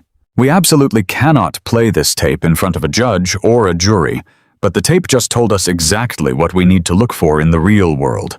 We know for a fact she used his specific prescription heart medication. We know Trent used a shady contact at a private medical clinic to acquire the unauthorized lethal doses. We need to find the physical, irrefutable paper trail of that poison. We need to legally subpoena the private pharmacy records and force them into a desperate corner where they accidentally confess under oath. We have to walk straight into that final probate hearing and spring a devastating trap they never see coming." I walked out of Harrison Croft's private law office feeling like I had just been buried alive alongside my son. The freezing wind whipped through the concrete canyons of the downtown financial district, but I did not feel the biting cold against my face. All I could feel was the crushing, unbearable weight of a broken legal system. I had the absolute, undeniable truth recorded perfectly on a digital hard drive. I had the crystal-clear sound of my daughter-in-law explicitly detailing exactly how she crushed lethal cardiac pills into my boy's morning coffee for an entire month. And yet, the rigid, cynical law told me that because I did not politely ask for permission to catch a ruthless murderer, the confession was entirely worthless in a criminal courtroom. I climbed heavily into the driver's seat of my battered work truck and gripped the steering wheel until my thick, scarred knuckles turned stark white. A lesser man might have given up right then and there. A weaker father might have accepted defeat and allowed the wealthy real estate elites to win their corrupt game. But I remembered the agonizing, absolute terror in Matthew's voice on that hidden video. I remembered the 40 years I spent bending heavy steel conduit and pulling high-voltage copper wire through dangerous commercial builds. You do not abandon a critical job just because the main power grid is locked down by management. You grab your tools, you step back into the dark, and you find a completely different circuit to bypass the firewall. I drove back to my small, cramped apartment and immediately started digging through the cardboard boxes of old financial files and legal paperwork I had managed to salvage before Victoria initiated the eviction process. Harrison had explicitly stated that we desperately needed a physical, undeniable paper trail. We needed to definitively prove exactly where the poison came from and who prescribed it without ever relying on the illegal audio wiretap. Victoria thought she had thought of absolutely everything. She had forged a brand new will to secure the estate. She had changed the digital locks to cast me out of the custom home. She had even successfully frozen my personal pension accounts by filing fraudulent documents claiming I was mentally unstable. But in her arrogant, terrifying haste to steal my son's fortune, she had forgotten one tiny, crucial legal detail from many years ago. Long before Matthew ever met Victoria, he had undergone a minor but complicated surgery on his left knee. At that specific time, he had officially designated me as his permanent medical proxy, granting me total authority to handle his healthcare decisions. That powerful legal document gave me absolute unrestricted access to his private medical records. Victoria had never thought to legally override that specific proxy form because she confidently assumed a natural heart attack would never trigger a deep medical investigation. The following morning, I stood at the main records desk of the massive city hospital. The bright fluorescent lights buzzed loudly overhead as I handed the administrative clerk my worn state identification and the original notarized medical proxy form. The young woman behind the thick security glass looked at the yellowed document and then typed rapidly on her computer keyboard. Every single second that ticked by felt like an absolute eternity. I prayed silently that Victoria had not somehow found a dark legal loophole to block this avenue as well. But the hospital system accepted my credentials without a single warning flag.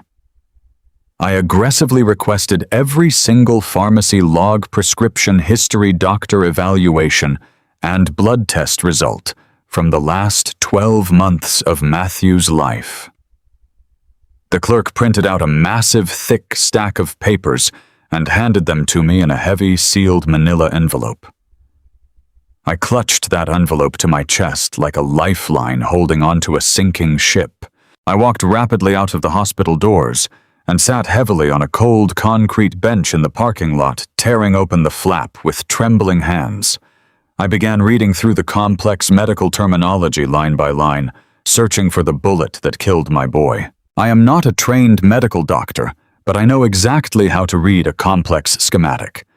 I know how to trace a fault line from the power source directly to the point of catastrophic failure.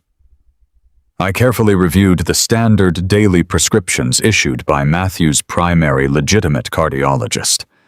Everything looked completely normal for a young man managing a mild, easily treatable blood pressure issue. There were no lethal red flags in his primary file. But then I turned the page and found the glaring, terrifying anomaly. Buried deep in the final pages of the external pharmacy fulfillment logs was a secondary, shadowy prescription history. It was for a highly potent, heavily restricted cardiac medication meant only for end-stage heart failure patients. The daily dosage listed on the pharmacy paper was massively higher than anything a responsible doctor would ever prescribe to a healthy 35-year-old man. And the most damning, chilling detail was the authorizing signature at the bottom of the script. These lethal pills were not prescribed by Matthew's regular doctor. They were authorized by a private cash-only luxury medical clinic located on the incredibly wealthy north side of the city. I recognized the name of the clinic immediately. Trent had loudly bragged about playing golf with the chief medical director of that exact facility at a family barbecue 2 years ago. I threw the papers into my truck and drove straight back to Harrison's law office, ignoring every speed limit in the downtown district. I barged through his heavy wooden door and threw the massive stack of medical records directly onto his polished mahogany desk. I pointed an angry, calloused finger directly at the unauthorized prescriptions and the corrupt clinic signature. Harrison put on his heavy reading glasses and scrutinized the documents in total silence. A slow, ruthless, calculating smile spread across his weathered face. We finally had them. We had the irrefutable physical proof that Victoria was actively picking up lethal cardiac medication authorized by Trent's corrupt associate. We had successfully traced the weapon back to the killers. We had the undeniable paper trail of poison. Harrison immediately picked up his office telephone to call his highest contacts at the district attorney's office. We were finally going to take this explosive evidence to the criminal authorities and have them both arrested for conspiracy to commit premeditated murder. But before Harrison could even dial the final digit, his desktop computer chimed loudly with an urgent incoming legal notification from the county court system. Harrison opened the digital file, and the triumphant smile vanished completely from his face, replaced by a look of absolute grim horror. He looked up at me, and all the air violently left the room. Victoria had aggressively escalated the war. She had just filed a massive emergency motion with the county probate court.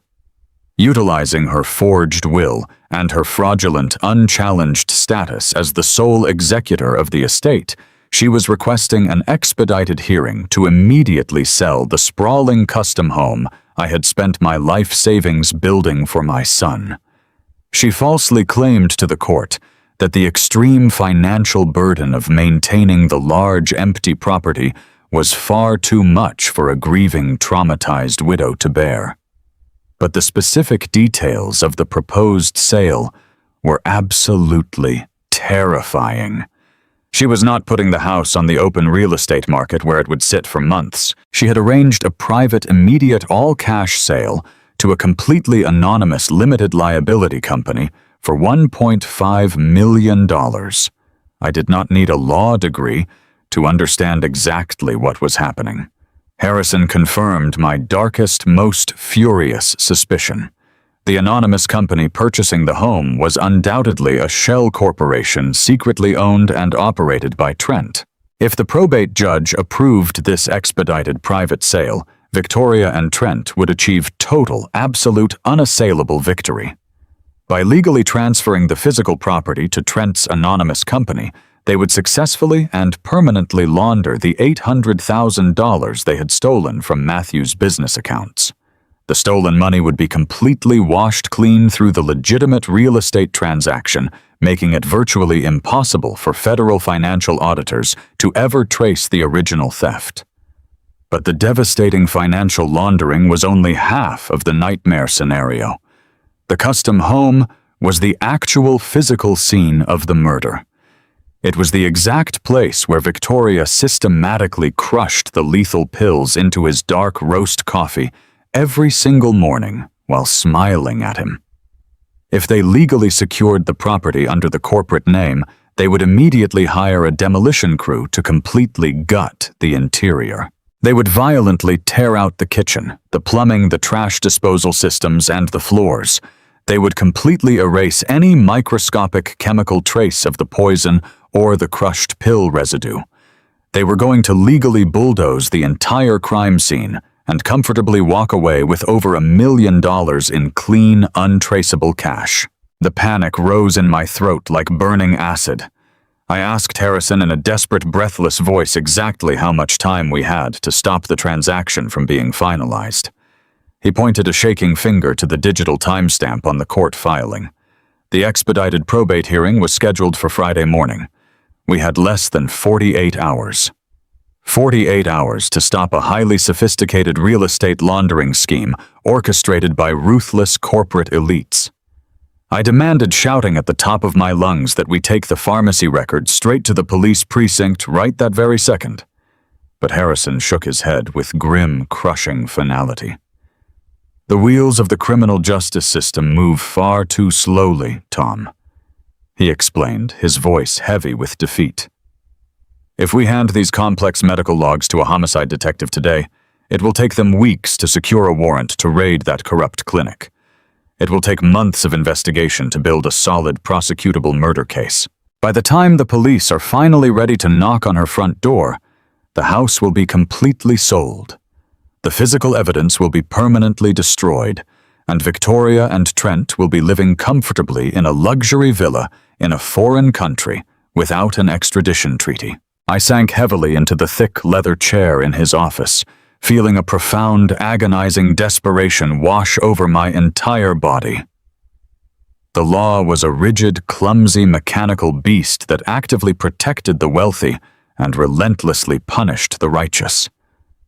We had the hard medical proof, but we simply did not have the necessary time to use it through the proper, slow-moving criminal channels. Victoria had perfectly timed her rapid legal strike to completely outmaneuver us. She knew that as long as she confidently held that forged will, no regular police officer would ever intervene in what simply looked like a standard family probate dispute over a house sale. We were backed completely into a dark corner with no obvious escape route. I looked at Harrison, the ruthless union brawler, and asked him what we could possibly do to stop them. He leaned over the polished desk, his eyes suddenly burning with the cold, intense, unforgiving fire of a veteran trial lawyer who refused to lose. "We absolutely cannot stop the probate hearing from happening, Tom," he stated with a voice like grinding stone. "We cannot delay the judge, so we are going to do the absolute only thing we have left. We are going to walk straight into that courtroom on Friday morning." The realization hit me with the devastating force of a physical blow to the chest. We were going to face her in open court. We were going to voluntarily walk directly into the lion's den. Victoria would absolutely be there, flanked by her expensive corporate defense attorneys wearing her tailored black mourning dress. She would be flawlessly playing the role of the weeping, shattered widow for the sympathetic judge. She would have all her fraudulent paperwork perfectly organized and legally bound. She truly believed she had already won the war. She believed I was just a broken, homeless, exhausted old electrician who had been completely crushed and discarded by her superior legal tactics. She had absolutely no idea that I was currently holding the explosive pharmacy logs that proved her guilt. But Harrison sternly warned me that even presenting the medical records in a civil probate court would be incredibly dangerous and highly unpredictable.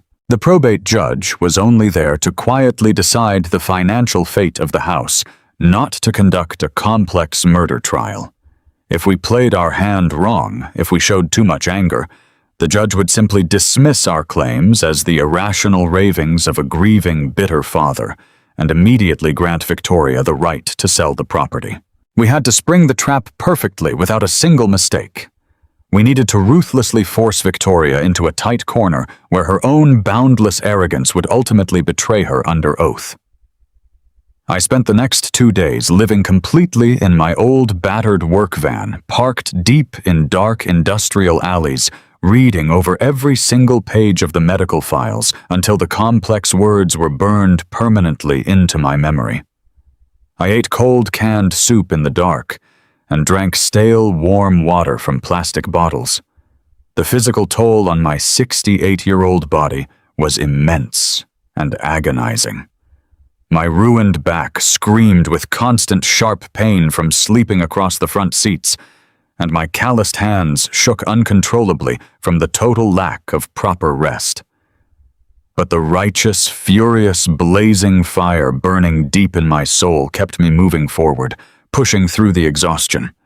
I thought about Matthew every single second of the day. I thought about the beautiful house we built together with our own hands, the sanctuary that had been coldly turned into a torturous death chamber. I was absolutely not going to let them take it from his memory. I was not going to let them win this war. As Thursday night slowly turned into the freezing dark hours of Friday morning, I sat silently in the driver's seat of my van and stared at the towering stone courthouse looming in the distance. The sun would be rising soon, casting a pale light over the city. The final terrifying battle was completely unavoidable now. Victoria and Trent had utilized every dirty legal trick in the corporate playbook to try and permanently bury me. They had frozen my hard-earned pension accounts, they had locked me out of my only son's home, and they had actively threatened me with permanent psychiatric commitment. They thought they were the smartest, most untouchable people in the entire room. They thought the old working-class father was finally beaten into total submission. But they forgot one simple, absolute, undeniable truth about the men who build this country. When you back a desperate, loving father into a corner, he does not simply surrender to the darkness. He fights back with a cold, calculated ferocity that terrifies even the devil himself. I slowly zipped my heavy canvas tool bag, securely containing the explosive medical files, and turned the ignition key, starting the loud, rattling engine. It was finally time to walk into the light of the courtroom and completely tear their corrupt, greedy empire straight down to the foundation. I drove my battered work truck away from the downtown financial district and headed back toward my modest apartment on the working-class side of town. The sky above the city was turning a bruised purple, and the temperature was dropping rapidly as a bitter winter wind began to howl through the narrow streets. My mind was entirely consumed by the explosive medical files resting safely inside my heavy canvas tool bag. I was mentally rehearsing the aggressive courtroom strategy Harrison and I had just developed. I felt a small flicker of hope for the first time since my son passed away. But the moment I turned the corner onto my quiet residential street, that fragile sense of control completely shattered into a million pieces. 2 local county sheriff vehicles were parked at a sharp angle directly in front of my tired brick apartment building. Their red and blue emergency lights flashed silently, casting harsh shadows against the darkening brick walls. A large white commercial moving truck idled loudly just behind the police cruisers. I parked my van across the street and felt a cold, terrifying knot form deep in the pit of my stomach. I walked up the 3 flights of concrete stairs with my heart pounding violently against my ribs. When I reached my floor, I saw 2 uniformed eviction officers standing in my open doorway with their hands resting on their utility belts. A man in a cheap gray suit held a thick clipboard, while a crew of sweaty movers was already hauling my worn living room furniture out into the narrow hallway. I shouted at them, demanding to know exactly what they were doing inside my personal home. The man with the clipboard turned and looked at me with an expression of complete, bored indifference.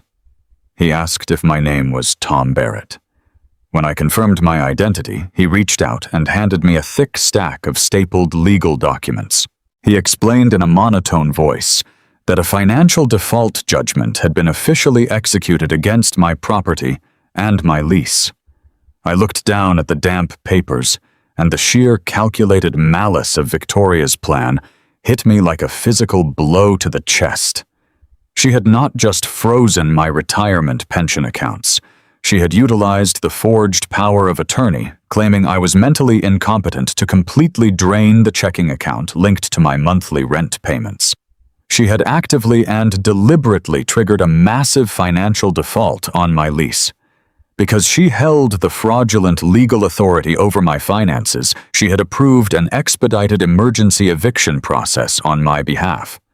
She had legally authorized my own immediate eviction without me ever receiving a single warning letter or phone call. I desperately tried to explain the complex situation to the sheriff deputies standing in the hallway. I told them the power of attorney document was a complete forgery and that this eviction was part of a massive criminal fraud and murder case. But the deputies just shook their heads with tired expressions. They told me this was strictly a civil matter, and that the eviction paperwork was fully signed and authorized by a county judge. They ordered me to step aside and let the moving crew do their job. They told me I had exactly 10 minutes to gather my personal belongings before they locked the doors permanently. I had 10 minutes to pack up an entire lifetime of memories. I did not beg the officers for mercy. I did not waste my precious breath screaming at the men who were blindly following the fraudulent legal paperwork. I walked quickly into my small bedroom and pulled a single worn leather suitcase from the top shelf of my closet. I threw in a few changes of warm clothes, my thick winter work coats, and my heavy steel-toed boots. I did not care about the small television, or the kitchen dishes, or the old comfortable armchair. There was only one thing in that entire apartment that truly mattered to me now. I walked back into the living room and grabbed the thick handles of my heavy canvas commercial electrician tool bag. Inside that secure bag were the encrypted hard drive and the explosive hospital pharmacy records that definitively proved Victoria and Trent were cold-blooded murderers. The man with the clipboard looked at his watch and told me I needed to vacate the premises immediately. I walked down the 3 flights of concrete stairs carrying my heavy suitcase and my tool bag. My neighbors peeked out timidly from behind their chained doors, watching the old retired electrician being thrown out onto the freezing street like a discarded piece of garbage. The profound public humiliation burned my weathered face, but I kept my head held high and my shoulders pulled back. I loaded my few remaining possessions into the back of my old work van. I climbed into the driver's seat and locked the heavy metal doors with a loud, definitive click. The absolute reality of my desperate situation washed over me as I sat alone in the freezing vehicle. I was 68 years old. I had worked grueling, dangerous physical labor for 40 long years to build a secure, comfortable life for my family. I had poured my entire life savings and my physical health into building a beautiful custom home for my only child. And now my strong young son was dead in the ground. The custom home was stolen by his killers. My hard-earned pension was entirely frozen, and I was completely homeless, thrown out onto the cold, unforgiving asphalt, with absolutely nothing left to my name. Victoria had executed a flawless psychological and financial assault against me. She wanted me to feel the absolute crushing weight of total despair. She wanted me to freeze in my old van and realize that fighting her massive wealth and legal power was completely impossible. She wanted me to crawl into a dark, forgotten corner of the city and just give up waiting to die. And as the winter temperature dropped rapidly below freezing that night, the immense physical toll of her trap truly threatened to break my spirit. I drove away from my old apartment and parked the van in a dark, abandoned industrial lot behind a closed hardware store. I wrapped my shivering body in 3 thick layers of winter work coats and tried to lie down across the uncomfortable front seats. The hard plastic steering wheel dug painfully into my side, making it impossible to find a restful position. The bitter winter cold seeped right through the thin metal floorboards and settled deep into my ruined, aching back. Every single joint in my aging body throbbed with a sharp, agonizing pain. The physical suffering was immense, but the emotional agony tearing through my mind was infinitely worse. In the absolute dead silence of the freezing van, the overwhelming grief of losing Matthew threatened to drown me completely.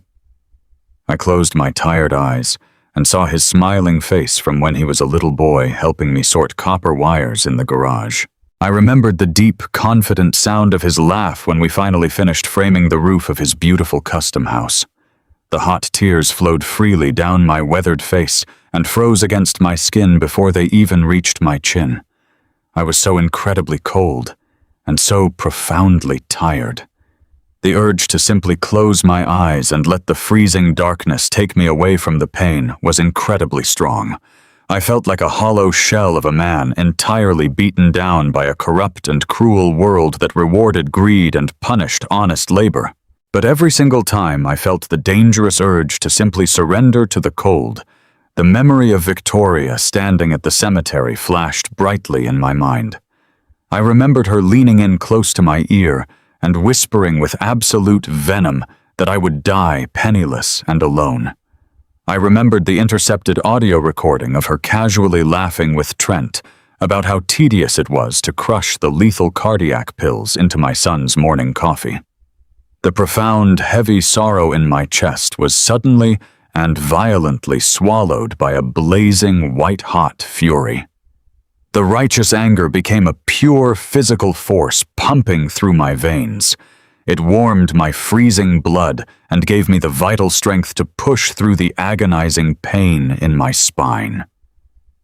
I realized sitting there in the absolute dark that fighting the apartment eviction was exactly what Victoria wanted me to do. She desperately wanted me to waste the next 48 hours running frantically around to different civil courtrooms trying to file emergency appeals just to reclaim a small, worthless apartment. She wanted me completely distracted, exhausted, and financially drained, fighting a meaningless battle over monthly rent money. She wanted me looking the wrong way while she quietly pushed through the expedited probate hearing to permanently sell Matthew's $1.5 million home and launder the murder money through Trent's anonymous shell company. I absolutely refused to play her rigged game. I was not going to waste a single precious second of my limited time defending my apartment. I decided right then and there to let her take it. I would let her arrogant mind believe her brutal foreclosure trap had worked perfectly. I would let her think the tired old man was broken, defeated, and crying in a frozen van without a single legal resource left to fight back. By accepting the temporary homelessness and not filing a single complaint, I became a complete ghost. I fell entirely off their radar, making them dangerously overconfident. The next morning, as the pale sun rose over the frozen city, I washed my face with freezing water from a plastic jug I kept in the back of the van. I bought a cheap black coffee from a corner gas station and drove my truck straight to Harrison Croft's private law office downtown.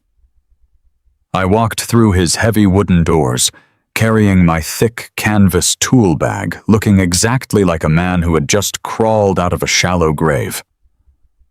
Harrison took one look at my filthy, wrinkled clothes and the dark, exhausted circles under my bloodshot eyes, and immediately offered me his own leather office couch to sleep on. I refused his kind offer instantly. We simply did not have time for sleep or comfort. We had less than 36 hours before the final expedited probate hearing would begin. I sat down heavily at his polished mahogany desk, and we went straight to work. We spent the entire day and most of the long night meticulously preparing the ultimate courtroom trap. Harrison carefully cross-referenced the hospital pharmacy logs with the original property deed I had given him weeks earlier. We rehearsed exactly how the aggressive cross-examination needed to flow to corner her completely. We anticipated every single sophisticated lie Victoria's expensive corporate defense lawyers would tell the sympathetic probate judge. We built an absolute ironclad legal cage that she would unknowingly walk straight into while believing she was walking toward her final victory. I poured every single ounce of my physical suffering and every last drop of my fierce fatherly love for Matthew into that legal preparation. Harrison warned me again that civil probate court was incredibly unpredictable and that showing even a hint of my burning rage could cause the judge to rule against us. I promised him I would be as cold and hard as the steel conduit I used to bend for a living. I spent a second agonizing night sleeping in the freezing metal cabin of my work van, parked in the same dark industrial alley.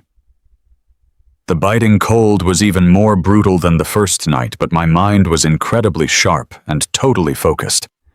I knew exactly what was going to happen in that courtroom the following morning. I woke up the next day feeling a strange, terrifying sense of absolute calm. The legal trap was perfectly set and waiting for the prey. But before the official court hearing could even begin, Victoria decided to take a sickening victory lap. She was so absolutely certain that she had destroyed me and secured the massive fortune that she grew incredibly reckless with her boundless greed. While I was sitting in my freezing van eating cold canned soup and preparing to destroy her entire life, she was busy celebrating her perceived triumph in the most disrespectful way possible. Harrison called me on my cell phone early that afternoon. His gravelly voice was tight with disbelief and disgust. He told me that Victoria had publicly announced a massive high-end estate sale at the custom home for that very afternoon. Because she firmly believed the probate judge would finalize the sale of the house to Trent's anonymous shell company the next morning, she decided to hastily liquidate all of Matthew's prized physical possessions beforehand. She had hired a luxury auction company to open the wide doors of the beautiful sanctuary my son and I built with our own calloused hands. She had formally invited the wealthiest people in the city to walk through his private home and buy his custom-built furniture, his expensive watches, and his most personal belongings for pennies on the dollar. She wanted to squeeze every last drop of cash out of my son's memory before the corporate bulldozers arrived to completely destroy the physical crime scene. She was happily hosting a lavish shopping party in the very house where she had systematically murdered my only child. Harrison told me we had already filed a standard court-ordered injunction legally freezing the sale of any physical assets pending the outcome of the final probate hearing. But Victoria had simply ignored the official legal notice, believing I was too poor, too broken, and too intimidated to actually enforce it. She truly thought I was hiding in a dirty alley, shivering in fear of her brother-in-law's rented private security guards. The absolute blatant disrespect for my son's memory made the thick blood pound violently in my ears. I looked down at my filthy, scarred hands and my ruined, unwashed clothes. I knew exactly what I had to do. I could not let her sell the watch I bought Matthew for his college graduation. I could not let strangers walk away with the leather chair he used to sit in when we talked about the future. I needed to serve that strict legal injunction to her in person. I needed to walk right through the front doors of her arrogant celebration and show her that the old ghost she created was coming to drag her straight to hell. I turned the ignition key, starting the loud, rattling engine of my heavy work van, and put the transmission firmly into drive. I headed across the busy city directly toward the sprawling custom home on the wealthy side of town. The foreclosure trap was supposed to break my spirit and force me to surrender to the darkness. Instead, it had burned away every last ounce of fear and hesitation in my heart. I was about to walk straight into a house full of wealthy elites and hostile security guards. I was about to face the woman who stole everything from me. But as I gripped the steering wheel and drove through the freezing rain, I was absolutely not afraid. I was a desperate father armed with the truth, and the men who build the infrastructure of this country know exactly how to tear down the walls of the corrupt. I drove my heavy work van through the winding streets of the upscale neighborhood, while the afternoon sun cast long shadows across the perfectly manicured lawns. My hands gripped the worn steering wheel with an intensity that made my scarred knuckles ache. I had spent the last 2 nights sleeping across the uncomfortable front seats of this freezing vehicle. My lower back was a knot of constant screaming pain from the cold and the awkward angles. I had not showered in 3 days. My dark work clothes were deeply wrinkled and stained with dirt from the industrial alleyways where I had been hiding. My face was covered in a rough gray stubble, and my eyes were sunken with exhaustion and profound grief. I looked exactly like a man who had lost absolutely everything. I looked like a broken homeless drifter, but inside my chest my heart was beating with the cold, steady rhythm of a man walking into a final battle. I knew exactly what I was carrying in my canvas bag, and I knew exactly what I was about to do. I turned the final corner and saw the sprawling custom stone house that I had built with my son. The street was completely packed with expensive luxury cars. Sleek silver sports cars and massive black SUVs lined the curbs for an entire block. Victoria had not just organized a simple garage sale. She had orchestrated a high society event to liquidate my dead child's life. I saw a valet stand set up near the edge of the long paved driveway. Young men in white shirts and black ties were busy opening car doors for wealthy socialites dressed in designer coats and expensive jewelry. The sheer audacity of the scene made the blood pound violently in my ears. They were treating the sight of my son's murder like a grand opening for a luxury boutique. I did not stop at the valet stand. I pressed my foot hard on the accelerator and drove my battered, dirty work van right past the shouting attendants. I parked the heavy vehicle diagonally across the front lawn, crushing the pristine green grass under my thick tires. I killed the engine and pulled the keys from the ignition. I stepped out of the van, and the freezing winter wind hit my face. A young valet ran up to me, waving his arms frantically and telling me I could not park a commercial vehicle on the grass. I turned and looked at him with a gaze so incredibly dead and empty that the young man immediately stopped talking and took a step backward. I did not say a single word to him. I reached into the passenger side and grabbed the thick legal injunction document that Harrison had prepared for me. It was printed on heavy white paper with the official blue ink stamp of the county civil court. I folded it once and gripped it tightly in my calloused right hand. I began to walk up the wide stone pathway leading to the massive wooden front doors. The physical toll of the last few days dragged at my legs, but the burning, righteous anger pushed me forward.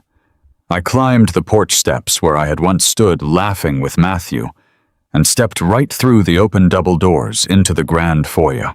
The interior of the custom home was buzzing with the loud, cheerful chatter of dozens of wealthy buyers.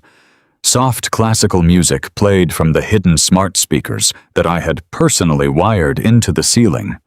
Waiters in black uniforms circulated through the massive living room, carrying silver trays loaded with crystal champagne flutes and delicate appetizers. Victoria had turned this tragedy into a festive shopping party. My eyes scanned the room, and my stomach turned violently. Every single piece of furniture we had chosen together was tagged with a bright red price sticker. The beautiful dark oak dining table where we celebrated his last birthday had a tag on it. The expensive leather sofa was marked down for a quick sale. But the absolute worst part was seeing Matthew's deeply personal belongings laid out on long tables covered in white linen. I walked slowly through the grand hallway, passing wealthy strangers who stopped their conversations to stare at me. I was a filthy, unwashed laborer walking through a sea of expensive perfume and tailored suits. The crowd naturally parted to let me through, looking at me with a mixture of deep disgust and sudden fear. I approached the long tables near the large bay windows. My breath caught painfully in my throat. Sitting on a black velvet display stand was the silver mechanical watch I had purchased for Matthew when he graduated from college. It was the only expensive gift I had ever bought him, and he wore it proudly every single day. Next to it was his favorite leather briefcase and the custom engraved fountain pen he used to sign his first major business contract. Victoria was selling his proudest achievements to anonymous strangers for pennies on the dollar, just to squeeze a few extra drops of cash before the final house sale tomorrow morning. She was attempting to erase every physical trace that my son had ever existed in this world. I turned away from the table and looked toward the center of the massive living room. Victoria was standing by the stone fireplace, looking absolutely radiant. She wore a tailored black dress that managed to look mournful, yet incredibly expensive. She was holding a champagne flute and laughing softly with an older wealthy couple. She was playing the role of the brave, tragic widow perfectly. She nodded sympathetically as the couple offered their fake condolences before pointing out the price of an antique mirror hanging on the wall. She was so completely absorbed in her own greed and her arrogant victory that she did not even notice the room slowly going quiet around her. I walked directly into the center of the living room. My heavy steel-toed boots echoed loudly against the hardwood floors that I had laid down board by board. The cheerful classical music seemed to fade away as more and more guests stopped talking to stare at the filthy old man marching toward the widow. I stopped exactly 10 feet away from Victoria. I stood perfectly still and stared directly at her face. The older couple she was talking to noticed my completely unblinking gaze and slowly backed away, looking deeply uncomfortable. Victoria finally turned her head to see what was causing the sudden silence in the room. When her eyes locked onto mine, the fake tragic smile melted right off her face. The champagne flute in her hand tilted dangerously, spilling pale yellow liquid onto her expensive black shoes. She looked at my wrinkled clothes, my dirty face, and the wild, exhausted exhaustion in my eyes. She thought I was completely broken. She thought her brutal eviction trap had sent me crawling into the shadows to die of grief. She never expected the ghost to walk right through her front door in the middle of her celebration. "What are you doing here?" she demanded, her voice cracking with a mixture of shock and sudden panic. "You are not allowed to be here, Tom. I have a legal restraining order against you. You need to leave this property immediately before I have you arrested." She looked around the room frantically, hoping the private security guards she had hired would rush in to save her. But the wealthy buyers were just watching us with wide eyes, holding their champagne glasses in total shock. I did not raise my voice. I did not scream or curse at her. I simply unrolled the heavy white legal document in my hand and held it up high so every single person in that massive room could see the blue court stamp. "This is an official emergency injunction from the county civil court," I announced.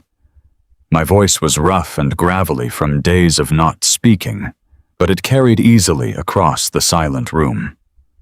"This document legally freezes the sale, transfer, or liquidation of any physical assets located inside this property pending the outcome of a major criminal fraud investigation. Every single price tag in this room is completely illegal. If any of you purchase these stolen items today, you will be actively participating in a felony." A loud collective gasp rippled through the crowd of wealthy buyers. Several people immediately set their crystal champagne flutes down on the nearest tables and began walking swiftly toward the front doors. Rich people do not like being involved in messy public legal disputes, and they certainly do not like the word felony.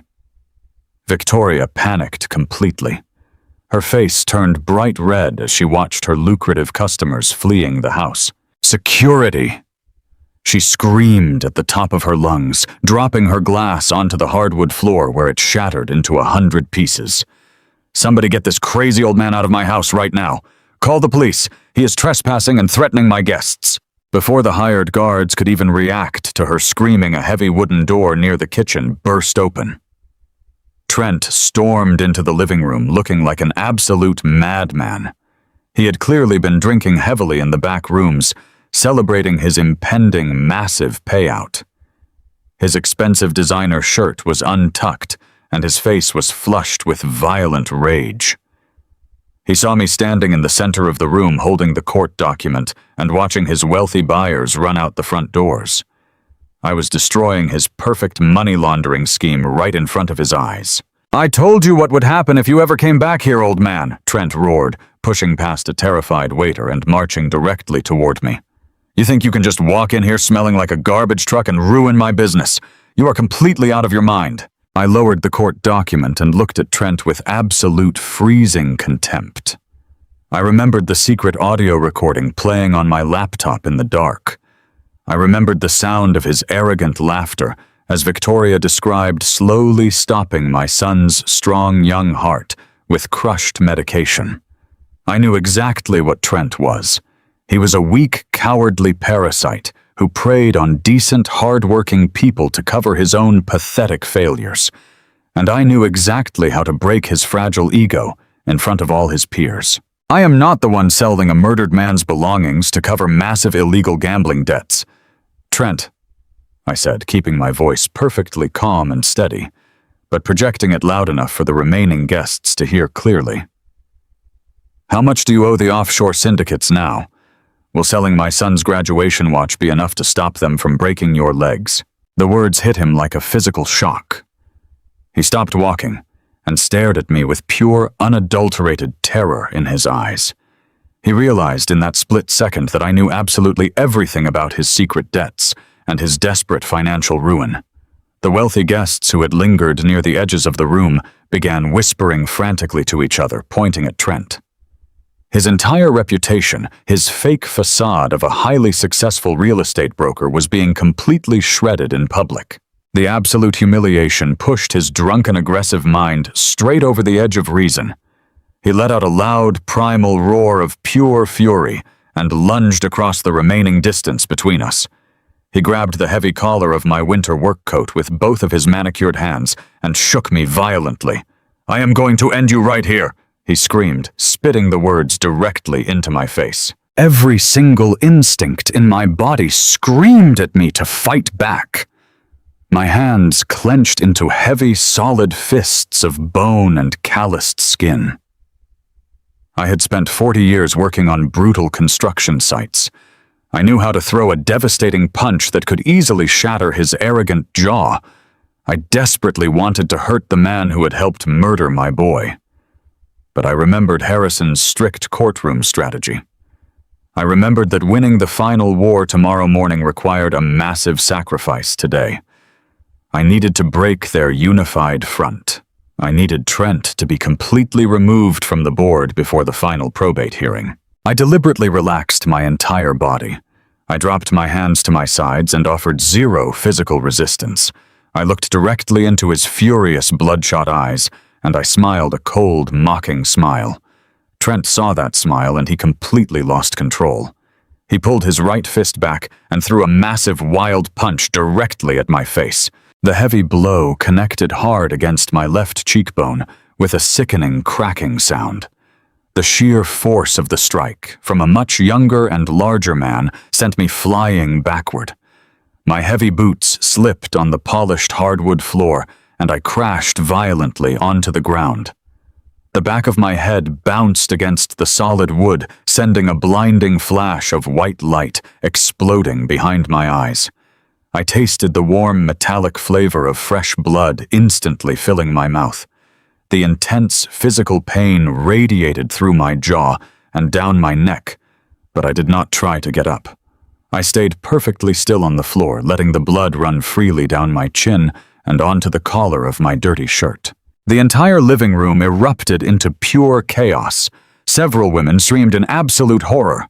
Wealthy men in suits yelled at Trent to stop. The sight of a young, wealthy real estate broker brutally punching an exhausted senior citizen in the face was completely unforgivable, even in their cynical circles. Someone in the crowd had already dialed the emergency services the moment I had announced the injunction, and the violent escalation had finalized their panic. Trent stood over me, breathing heavily, with his fists still clenched, looking down at my bleeding face. The drunken rage slowly began to fade from his eyes, replaced by the horrifying realization of exactly what he had just done in front of 20 wealthy, reliable witnesses. He looked around the room and saw the expressions of absolute disgust and horror directed at him. Less than 2 minutes later, the loud, piercing wail of police sirens cut through the quiet suburban neighborhood. Because we were in one of the wealthiest districts in the city, the police response time was incredibly fast. 2 heavy patrol vehicles jumped the curb and parked right next to my van on the lawn. 4 uniformed officers burst through the open front doors with their hands resting defensively on their duty belts. They walked into a chaotic scene: a shattered champagne glass on the floor, a terrified crowd of wealthy citizens pointing frantically at the center of the room, and a young, visibly aggressive man standing directly over a bleeding elderly man lying helpless on the floor. "Get your hands behind your back."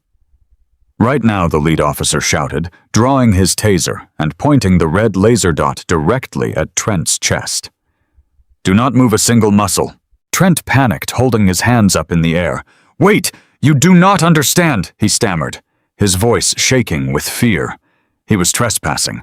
He was threatening us. I was just defending the property." Multiple guests immediately spoke up, shouting over each other to correct his pathetic lie. They told the officers that I had not raised my hands at all. They stated clearly that I was just holding a legal paper when Trent attacked me completely unprovoked and struck me with full force. The officers did not hesitate. Two of them grabbed Trent by his arms, spun him around roughly, and slammed him against the expensive stone wall of the foyer. The harsh metallic clicking sound of heavy steel handcuffs locking securely around his wrists echoed beautifully through the massive house. Victoria rushed forward, screaming hysterically at the police officers. "You cannot arrest him!" she cried, grabbing at the officer's uniform sleeve. "He is my brother-in-law.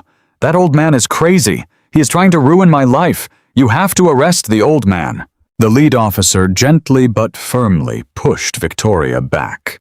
"Ma'am, your brother-in-law just committed a highly documented aggravated assault against a senior citizen in front of multiple witnesses," he stated coldly. "He is going to the county jail right now. If you continue to interfere with this arrest, you will be joining him in the back of the patrol car." Victoria froze, completely paralyzed by the sudden, overwhelming threat of real legal consequences. She watched in absolute silent horror as the officers marched Trent out the front doors.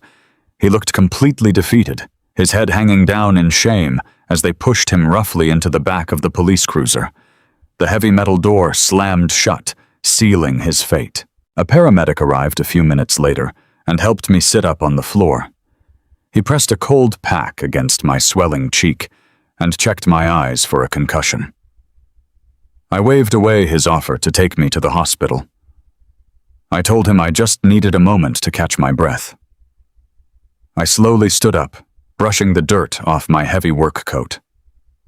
My jaw throbbed with a brilliant, agonizing pain, but the deep satisfaction in my chest was absolutely immense. I looked across the empty, shattered living room. The wealthy buyers had all completely vanished, leaving the front doors wide open to the freezing winter wind. The catered food sat untouched on the tables. The classical music was still playing softly from the ceiling, creating a haunting soundtrack to the absolute destruction of their plans. Victoria stood completely alone by the fireplace. The arrogant, victorious widow performance was entirely gone. She looked small, terrified, and incredibly desperate. Her hands shook violently as she held her expensive phone, trying to figure out what to do. The physical trap had snapped shut with absolute perfection. Trent was now sitting in a cold concrete holding cell, facing serious felony assault charges. His bail would be set incredibly high due to the violent nature of the crime, and his known gambling debts meant his personal accounts were completely empty. Victoria realized with crushing absolute clarity that she had absolutely no money to get him out. Her only remaining option, the only possible way to save her lover from rotting in jail, was to push through the final expedited probate hearing tomorrow morning and legally sell this massive house to get the clean cash. She could no longer hide behind Trent's aggressive intimidation. She could no longer rely on his rented private security to block my path. She was going to have to walk into the county courthouse tomorrow morning completely alone, desperate, and entirely blinded by her own greed. She thought she was going to face a defeated, broken old man whining about a lost house.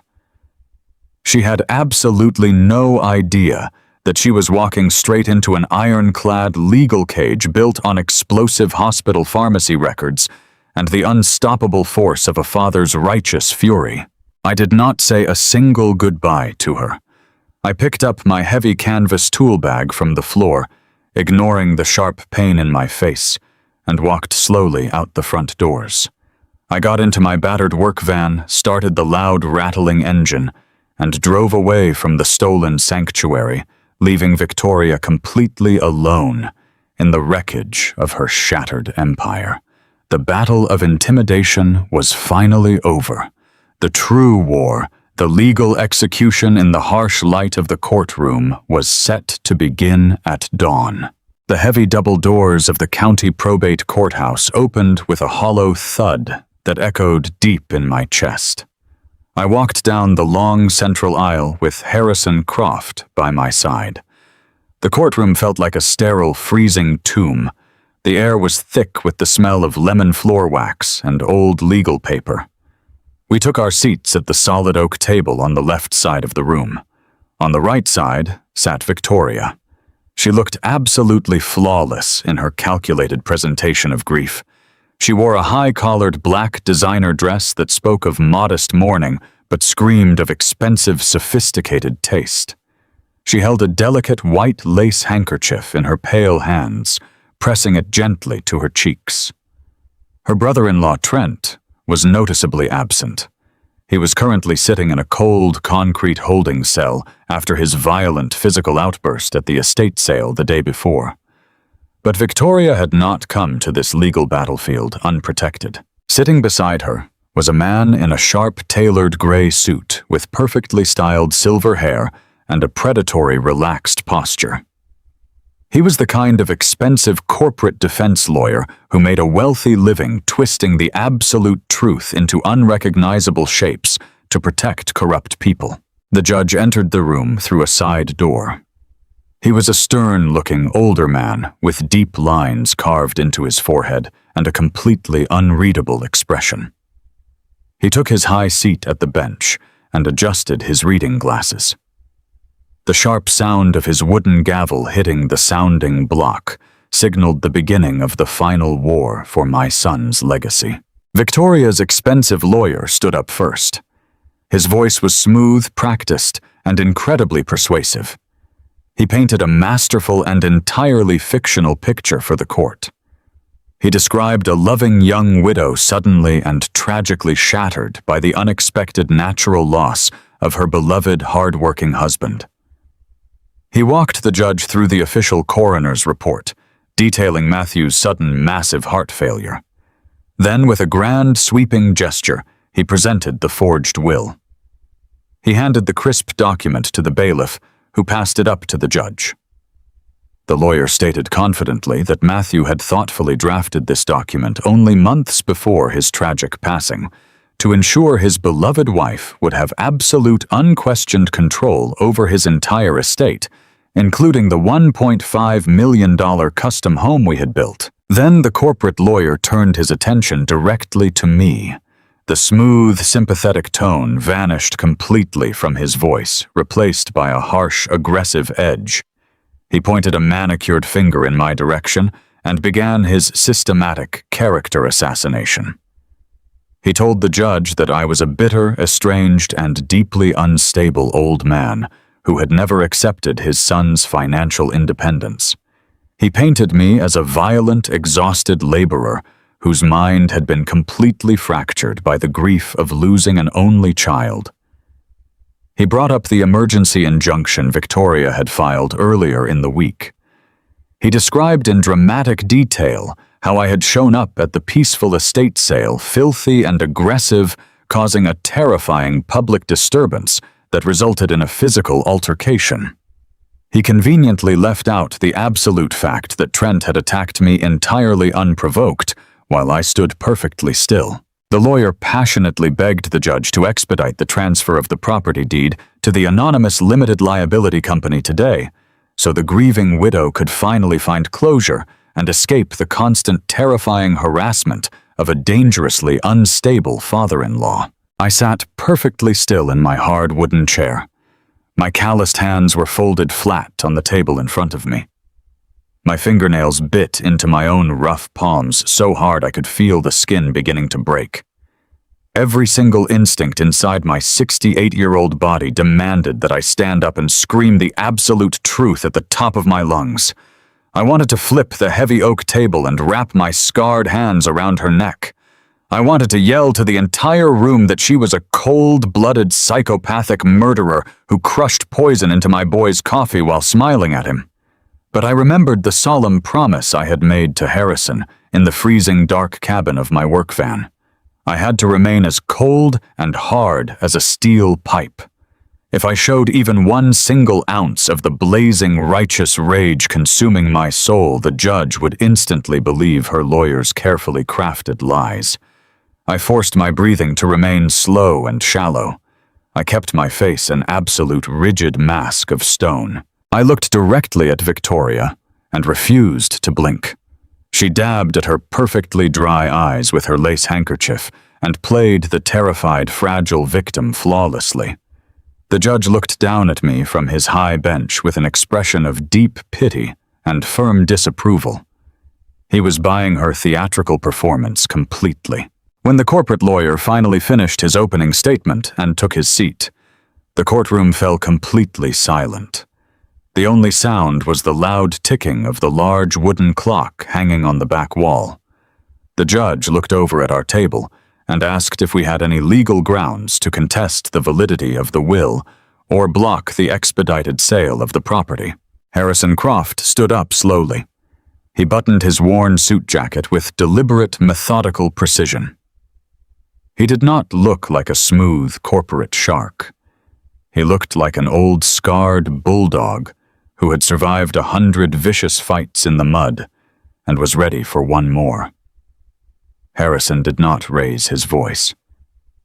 He walked slowly toward the center of the courtroom and addressed the judge with a calm, gravelly tone that commanded absolute attention. He requested formal permission to call Victoria to the witness stand to clarify some severe financial discrepancies related to the estate before any physical property was permanently liquidated. Victoria's lawyer immediately jumped up and loudly objected. He claimed that a grieving, traumatized widow should never be subjected to hostile questioning in a simple, straightforward probate hearing. But Harrison held his ground like a brick wall. He firmly reminded the judge that as the documented medical proxy and the biological father, I had a legal right to ensure the estate was not hiding unresolved debts or fraudulent liabilities before a major permanent sale was approved by the county. The judge hesitated for a long, tense moment. He looked at the forged will and then looked at Harrison's unyielding posture. Finally, the judge overruled the defense objection and instructed Victoria to take the witness stand. Victoria stood up gracefully, smoothing her expensive black dress.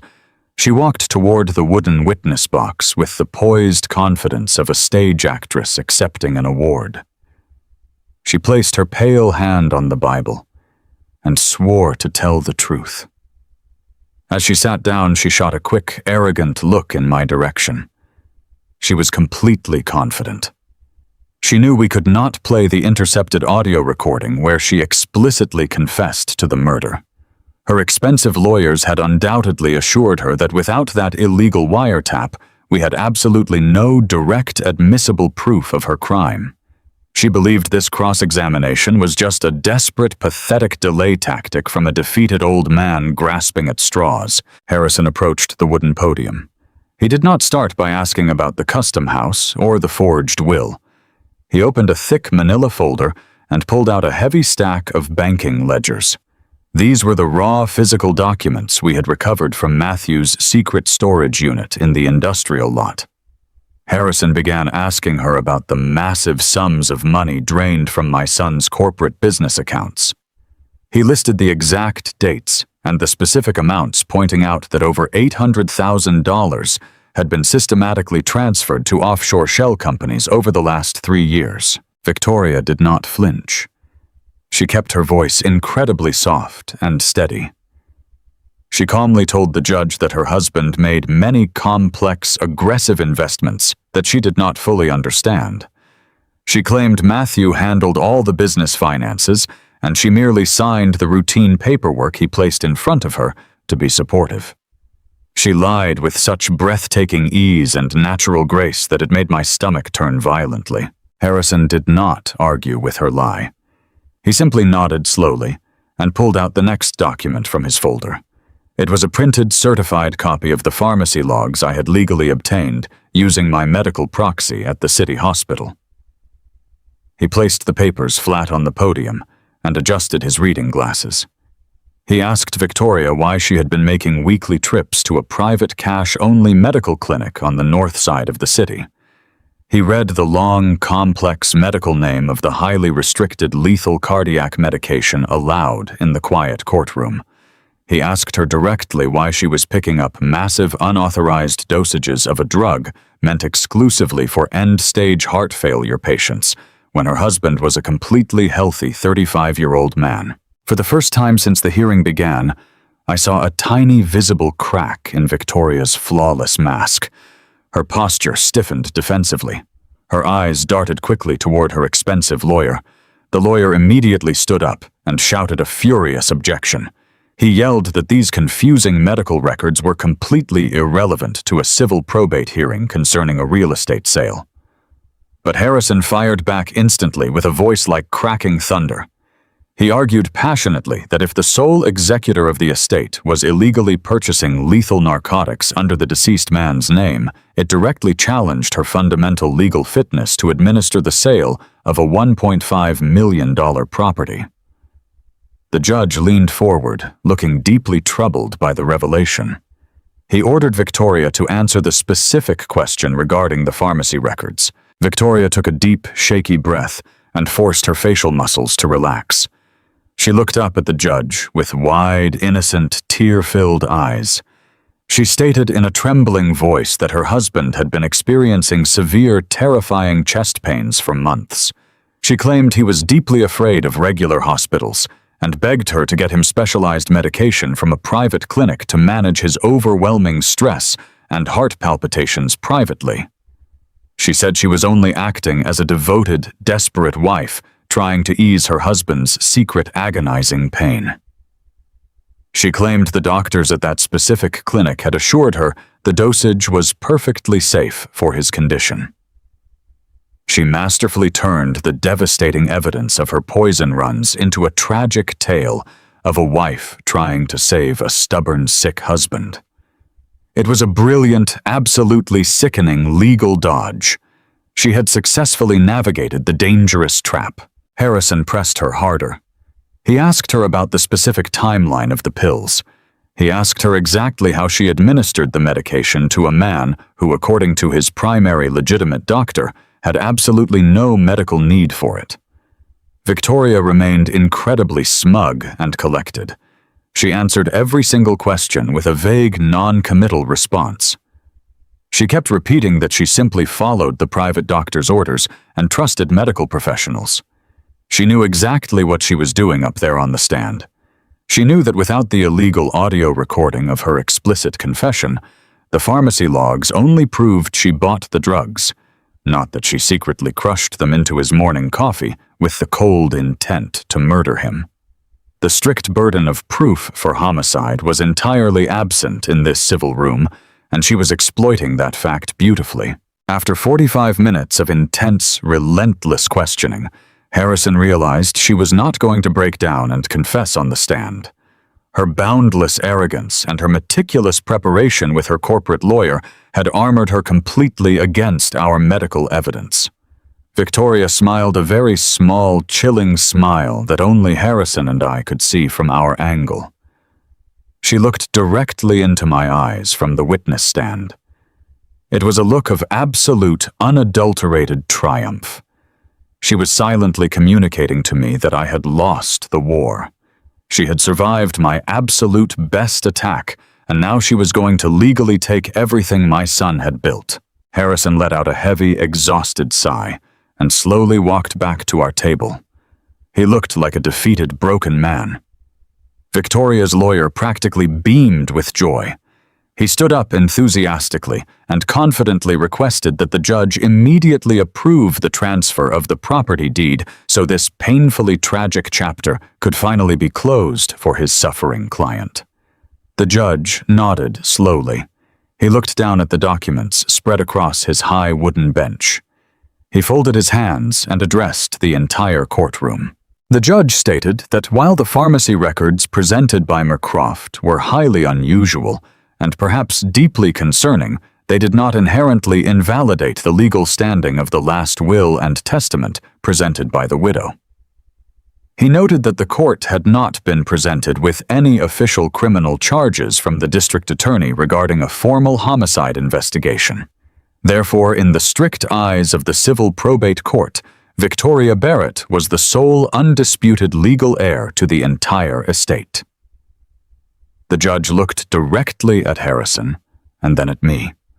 His voice was final and authoritative. He asked if we had any final legal standing, any legitimate certified documentation to block the immediate transfer of the custom home's deed to the anonymous limited liability company. If we did not have any further evidence, he would strike his gavel and the sale would be permanently authorized today. The heavy silence in the courtroom was absolutely deafening. Victoria stepped down gracefully from the witness stand and walked back to her seat. As she sat down next to her lawyer, she turned her head slightly and smirked at me. It was not the fake, polite smile of a grieving widow. It was the vicious, greedy smirk of a predator who had just finished consuming its prey. She had won. She was going to walk out of this courthouse, launder the stolen money through Trent's anonymous company, and completely bulldoze the physical crime scene where she murdered my boy. She fully expected me to drop my head and weep in absolute despair. But I did not lower my head. I sat up perfectly straight in my hard wooden chair. I looked at her arrogant smirk, and I allowed a cold, hard, genuine smile to slowly spread across my own weathered face. I watched the brief flicker of deep confusion cross her eyes. She did not understand why the broken, homeless old electrician was smiling at the exact moment of his total defeat. Harrison Croft did not answer the judge immediately. He let the agonizing silence stretch out for 10 long seconds. He stood perfectly still beside our oak table. Then very slowly he reached down and unlatched the heavy brass locks on his battered leather briefcase. The sharp metallic clicks echoed loudly in the quiet room. He reached his large, scarred hands deep inside the briefcase. He did not pull out another stack of medical records. He did not pull out banking ledgers or forged wills. Harrison pulled out a single dusty original yellowed document. It was bound in heavy blue legal stock and sealed with a raised wax emblem from the county land registry office. It looked incredibly old and completely out of place in this modern, sophisticated legal battle. Harrison held the heavy yellowed paper firmly in his right hand. He turned and looked directly at Victoria's expensive corporate lawyer. Then he looked up at the judge. Harrison Croft stood in the exact center of the quiet courtroom, holding a single piece of heavy yellowed paper. The air in the room felt incredibly thick, almost impossible to breathe. Victoria's expensive corporate defense lawyer let out a loud, arrogant sigh that echoed off the high mahogany walls. He stood up and buttoned his tailored suit jacket, shaking his perfectly styled silver head as if he were dealing with a confused, stubborn child. "Your Honor," he said, his voice dripping with smooth condescension, "I object to this entire theatrical display. We have already presented a legally binding last will and testament signed by the deceased. That modern verified document explicitly leaves 100% of the entire estate to my grieving client. Whatever outdated property deed opposing counsel has dug out of a dusty basement is completely irrelevant to today's proceedings. A verified will supersedes any prior property agreements.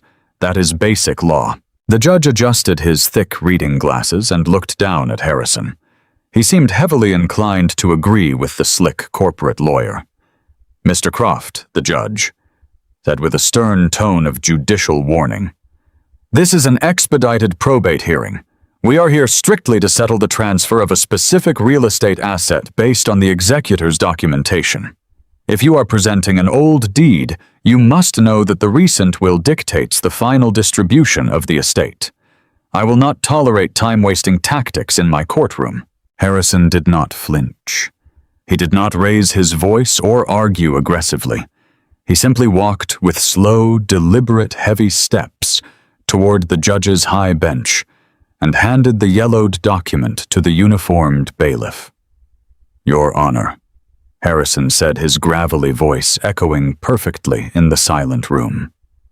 "Opposing counsel is absolutely correct about basic probate law. A valid will does indeed dictate how an estate is distributed. However, opposing counsel has made a catastrophic legal assumption. He assumes that the sprawling custom home located at Oak Creek Drive is actually part of Matthew Barrett's estate. The corporate lawyer let out a sharp, mocking laugh, crossing his arms over his chest. "Of course it is part of the estate," he countered loudly. "Matthew Barrett's name is the exact only name listed on the primary property tax records. He was the sole registered owner of the house. We have the tax receipts right here." Harrison turned slowly and looked directly at Victoria. She was still sitting with that sickening, smug smile on her face, but her dark eyes narrowed slightly, sensing a shift in the current. "That is where you are completely wrong," Harrison stated coldly. Harrison turned back to the judge and began his surgical legal strike. He explained that when the raw land was originally purchased years ago, I did not simply hand my son a bag of unprotected cash. As an electrician who had spent 40 years working on brutal commercial contracts, I understood the absolute strict necessity of protecting a massive financial investment from unforeseen disasters. I had funded the entire purchase of the raw land myself, pouring my entire life savings into the dirt before we even poured the concrete foundation. Because of my total financial backing, the original transfer of the property was not a simple standard real estate sale. It was filed at the county land registry under a very specific, very rigid legal framework designed to protect family assets. The judge took the heavy yellowed paper from the bailiff. He unfolded it carefully. The thick old parchment crackled loudly in the quiet room, sounding like a spark of raw electricity. It was the original master deed. "Read the third paragraph on the second page, Your Honor," Harrison requested, respectfully keeping his hands folded behind his back. "Pay close attention to the specific condition of the original land grant." The judge put on his reading glasses and looked down at the paper. The courtroom was so incredibly silent that I could hear the heavy wooden clock ticking relentlessly on the back wall. The corporate lawyer uncrossed his arms, trying to maintain his arrogant posture, but the smug, confident smile was rapidly beginning to slip from his face. Victoria leaned forward in her heavy oak chair. Her pale hands gripped the edge of the defense table so tightly her knuckles turned entirely white. The judge cleared his throat and began to read aloud. His deep voice carried the absolute, uncompromising weight of the law. "This property is conveyed to the grantee Matthew Barrett under a fee-simple determinable deed, subject to a strict condition subsequent." The corporate lawyer suddenly gasped softly. His posture stiffened completely, as if he had been struck by a high-voltage wire. He was a highly educated elite real estate attorney, and he knew exactly what those ancient, powerful legal terms meant. The blood drained instantly from his face, leaving him looking like a terrified ghost. He looked at Victoria with pure panic in his eyes, but she did not understand the legal terminology. She just looked back at him in rising confusion. The judge continued reading the specific hidden clause that Matthew and I had drafted together all those years ago. It was a clause born of a father's protective love. The clause explicitly states that if the grantee passes away without leaving any living biological children, the ownership of the entire property, including all physical structures subsequently built upon the land, automatically and instantly reverts back to the original grantor, Tom Barrett. The judge lowered the heavy paper and looked over his glasses at the defense table. The absolute silence in the courtroom was deafening.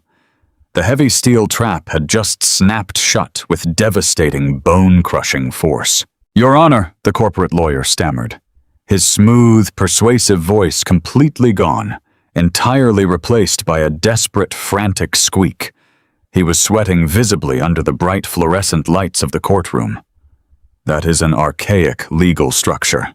We demand a recess to have our own title experts review that document." "It is archaic, but it is absolutely ironclad and perfectly legal," Harrison fired back, stepping directly toward the center wooden podium. "A fee. Simple. Determinable deed means the property ownership is strictly conditional. The absolute second Matthew Barrett's heart stopped beating inside his chest, the condition of the deed was triggered automatically by operation of law. Because my tragically murdered client had no biological children, the property instantly reverted to his father. The house never entered probate. The house is completely outside the jurisdiction of the estate. The house belongs entirely and exclusively to Tom Barrett. The forged will you are holding in your hand is a completely worthless piece of paper regarding that $1.5 million property. I sat perfectly still in my hard wooden chair, looking directly at Victoria. The physical transformation of her face was something I will never forget for as long as I live. The flawless, tragic, weeping widow mask shattered into a million jagged pieces, falling away to reveal the terrified, greedy parasite underneath. Her dark eyes were wide with pure, unadulterated horror. She looked frantically at her expensive lawyer, demanding in a harsh whisper that he do something, that he object, that he fix the terrifying situation immediately. But her lawyer was completely paralyzed. He was staring blankly at the judge, knowing that they had been legally and thoroughly outmaneuvered. But Harrison Croft was not finished. He was a ruthless union brawler, and when he had his opponent pinned on the ground, he did not politely step back. He pressed his heavy boot directly against their exposed throat to end the fight permanently. "Furthermore, Your Honor," Harrison continued, his voice rising with righteous, booming authority, "since the property legally reverted to my client on the exact day of his son's death, Victoria Barrett has had absolutely no legal claim or ownership over that house for the past week. Yet court records clearly show she has actively locked the rightful owner out of the premises using hired muscle. She has illegally liquidated expensive physical assets from inside the home. And most disturbingly, she filed an expedited motion with this very court yesterday, attempting to sell the property to an anonymous limited liability company to launder the cash." The judge's face hardened into a rigid mask of pure judicial fury. He looked down at Victoria with absolute open disgust. "Is this true, counselor?" the judge demanded, striking the bench with his open palm and looking directly at the corporate attorney. "Did your client attempt to execute a private sale of a property she did not legally own?" The lawyer took a terrified, stumbling step backward, physically distancing himself from Victoria as if she were carrying a deadly disease. "Your Honor, we were operating under the strict assumption that the will granted her full executor rights. He pleaded, desperately trying to save his own lucrative legal career. We had absolutely no prior knowledge of the condition subsequent clause on the original land deed. Ignorance of the county land registry is not a valid legal defense," Harrison roared, pointing a heavy accusatory finger directly at Victoria. She used a fraudulent executor status to attempt a massive, unauthorized real estate transaction. By deliberately filing the legal paperwork to sell a $1.5 million property she did not own, she has committed textbook felony mortgage fraud. By changing the locks and physically keeping my client out of his own legal residence, she is guilty of criminal trespassing and illegal eviction. In that exact moment, Victoria completely lost her mind. The sophisticated, wealthy socialite vanished entirely, and a desperate, cornered, vicious animal emerged. She stood up so violently that her heavy wooden chair crashed backward onto the polished hardwood floor. The loud, sudden bang echoed like a gunshot through the tense room. "No," she screamed, her voice shrill and echoing wildly off the high ceilings. "That is my house. I earned that house. He promised it to me. It is mine." "Ma'am, sit down and be quiet immediately," the judge ordered, striking his wooden gavel hard against the sounding block. But Victoria could not be stopped. The sheer absolute panic of losing the $1 million, of losing her perfect escape plan, of suddenly facing serious federal felony fraud charges broke her fragile, greedy psychology completely. She pointed a trembling, manicured finger directly at me. Her face was contorted with a vicious, ugly, boiling rage that twisted her features into a monstrous grimace. "You cannot do this to me!" she shrieked, spittle flying aggressively from her trembling lips. I suffered in that miserable, boring marriage for years. I put up with his stupid obsession over his business. I am the one who had to sneak into the kitchen every single morning. I spent a whole agonizing month carefully crushing those bitter pills into his dark roast coffee while you were off playing with your dirty wires. I watched his heart slowly fail. I did the work. I earned that money. It is mine. The entire courtroom froze instantly, as if time itself had completely stopped functioning. The heavy wooden clock on the back wall seemed to pause its relentless mechanical ticking. The official court reporter, a middle-aged woman sitting directly below the bench, literally gasped aloud in shock, her hands freezing completely over her stenography machine.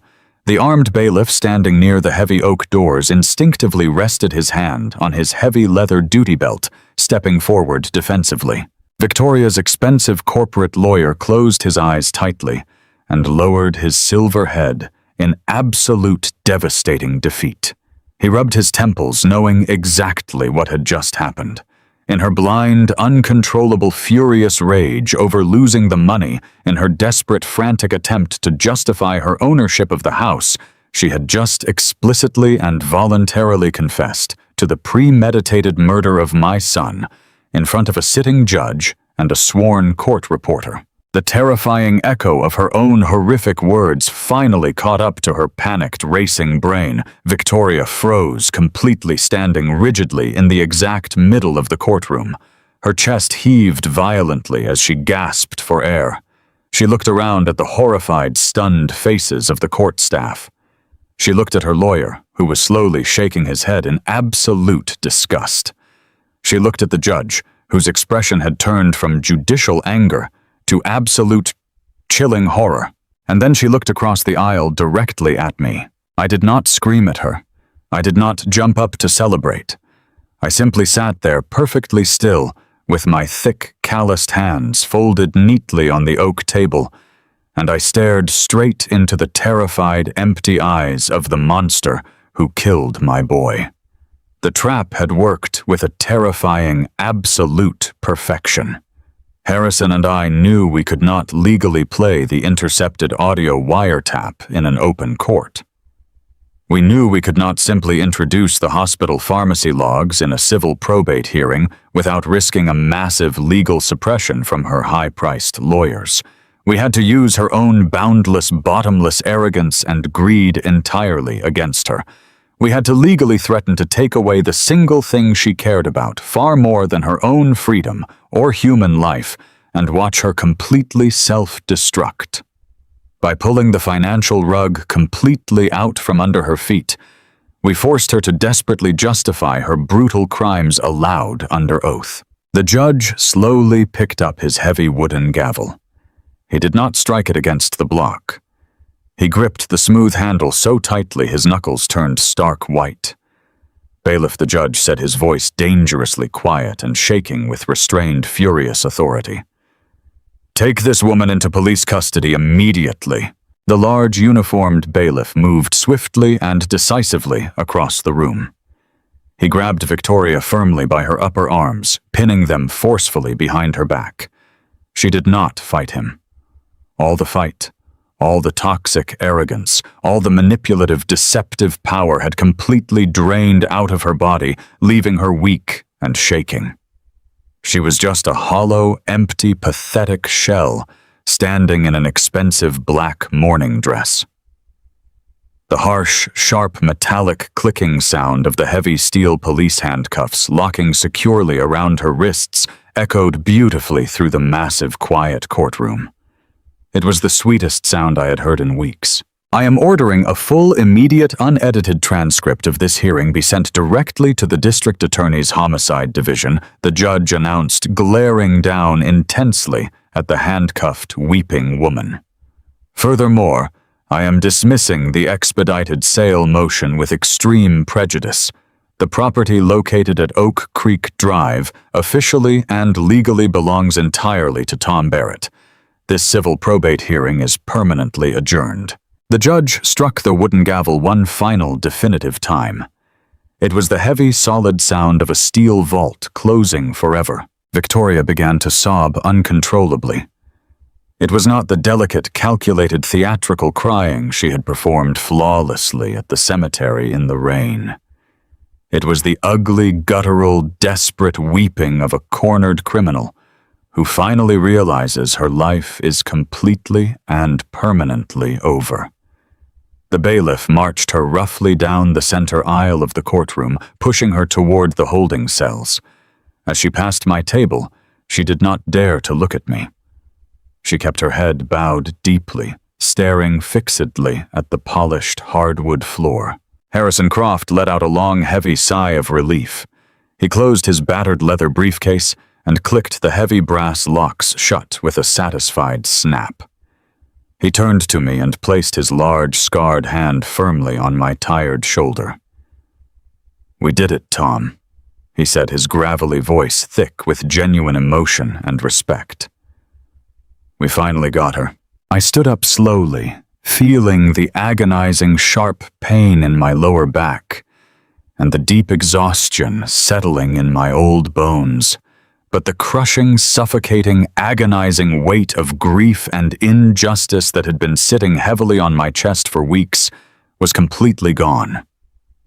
I walked out of the heavy double wooden doors of the courthouse and stepped out into the bright, freezing, clear winter morning.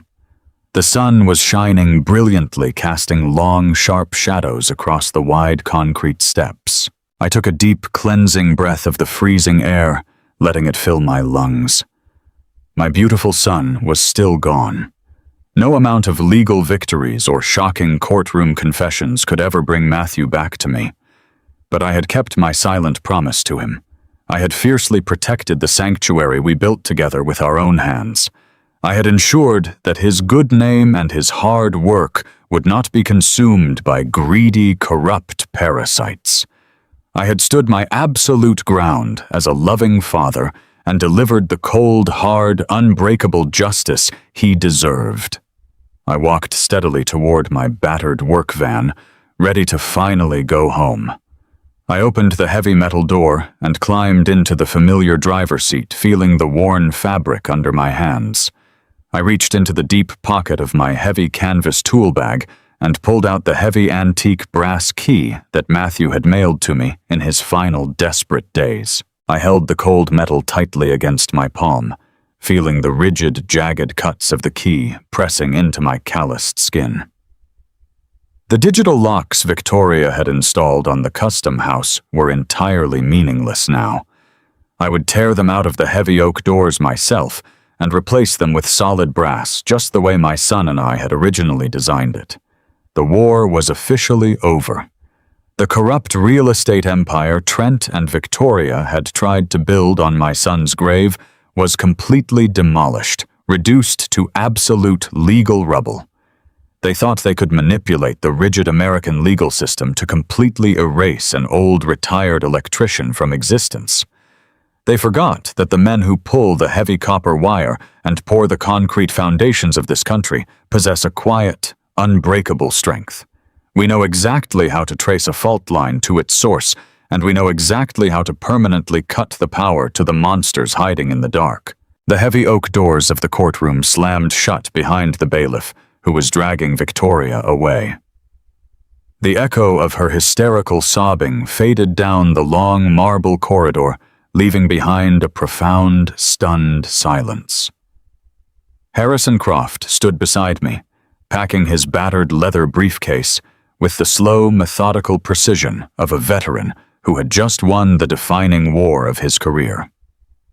The judge had ordered a full, immediate transcript of Victoria's insane, screaming confession to be sent directly to the homicide division. But the wheels of justice, driven by the undeniable proof we had forced out into the open, began to spin faster than I could have ever imagined. The district attorney did not wait for the sun to set or for defense lawyers to file endless appeals. Armed with the certified court transcript and the explosive hospital pharmacy records we had provided, the police moved with devastating tactical speed. That very same afternoon, a team of homicide detectives secured a federal warrant and seized Victoria's personal cellular phone right out of her property bag at the county jail. They did not stop there. Before dinner time, heavily armed officers raided the luxury cash-only medical clinic on the north side of the city. They kicked down the polished glass doors and confiscated every single digital hard drive, physical patient file, and prescription log in the entire corrupt building. I sat in Harrison's private office 2 days later, drinking bitter black coffee, while he read the initial police reports aloud. The forensic investigators had cracked Victoria's encrypted messages in a matter of hours. Her boundless arrogance had made her incredibly sloppy. She had kept a meticulous digital diary of text messages with Trent, complaining bitterly about how tedious it was to crush the chalky pills into Matthew's dark roast coffee every single morning. The police financial auditors found the exact illegal transactions between Trent's offshore shell accounts and the clinic director who had supplied the lethal cardiac medication. The corrupt doctor, terrified of spending the rest of his life in a maximum security federal penitentiary, broke down completely during his very first interrogation. He completely flipped on Trent, providing the detectives with the exact dates and the massive cash amounts he was paid to authorize the drugs and sign the fraudulent death certificate without requesting a proper medical autopsy. The hidden paper trail of poison that my son had desperately tried to warn me about was finally exposed to the harsh, unforgiving light of day. They ordered the immediate exhumation of my beautiful boy. Standing in the freezing rain at the Oak Hill Cemetery, watching the heavy machinery bring Matthew's casket back up from the cold, muddy earth was the most agonizing physical pain I have ever endured. But it was absolutely necessary for the truth.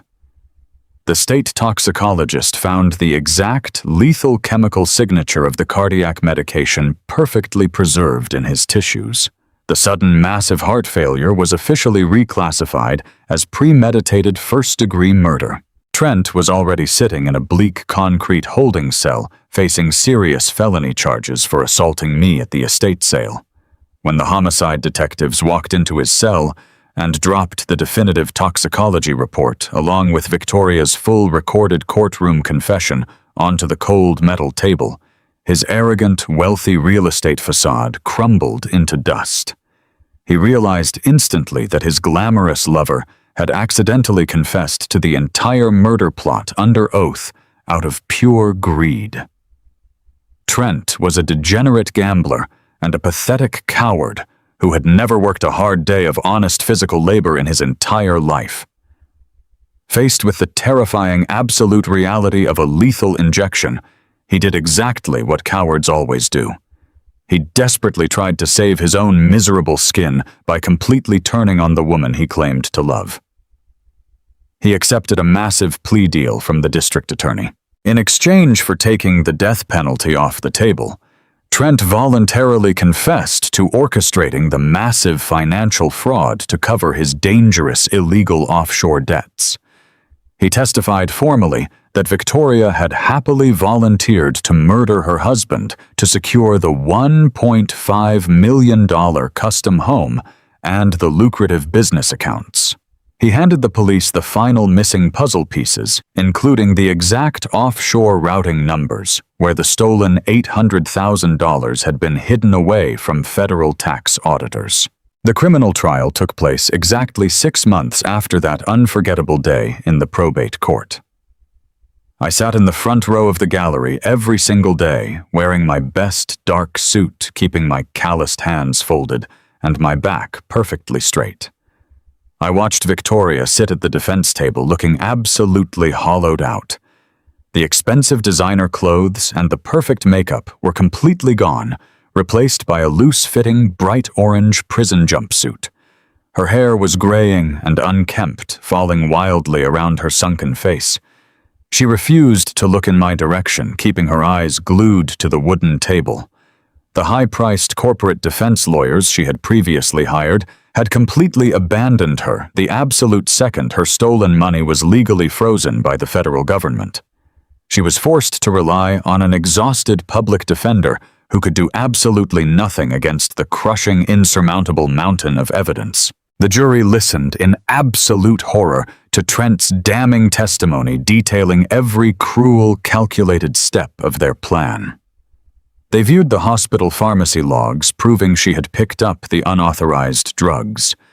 They examined the physical banking ledgers I had recovered from Matthew's secret storage unit showing the exact flow of the stolen money. And finally, they listened to the official court reporter read the transcript of her own screaming voice from the probate hearing, claiming she had earned the house by crushing the poison into my son's coffee. The jury deliberated for less than 2 hours. They found Victoria guilty of first-degree murder and felony mortgage fraud on all counts. The presiding judge, a stern woman with absolutely zero tolerance for greedy parasites, handed down the maximum possible sentence.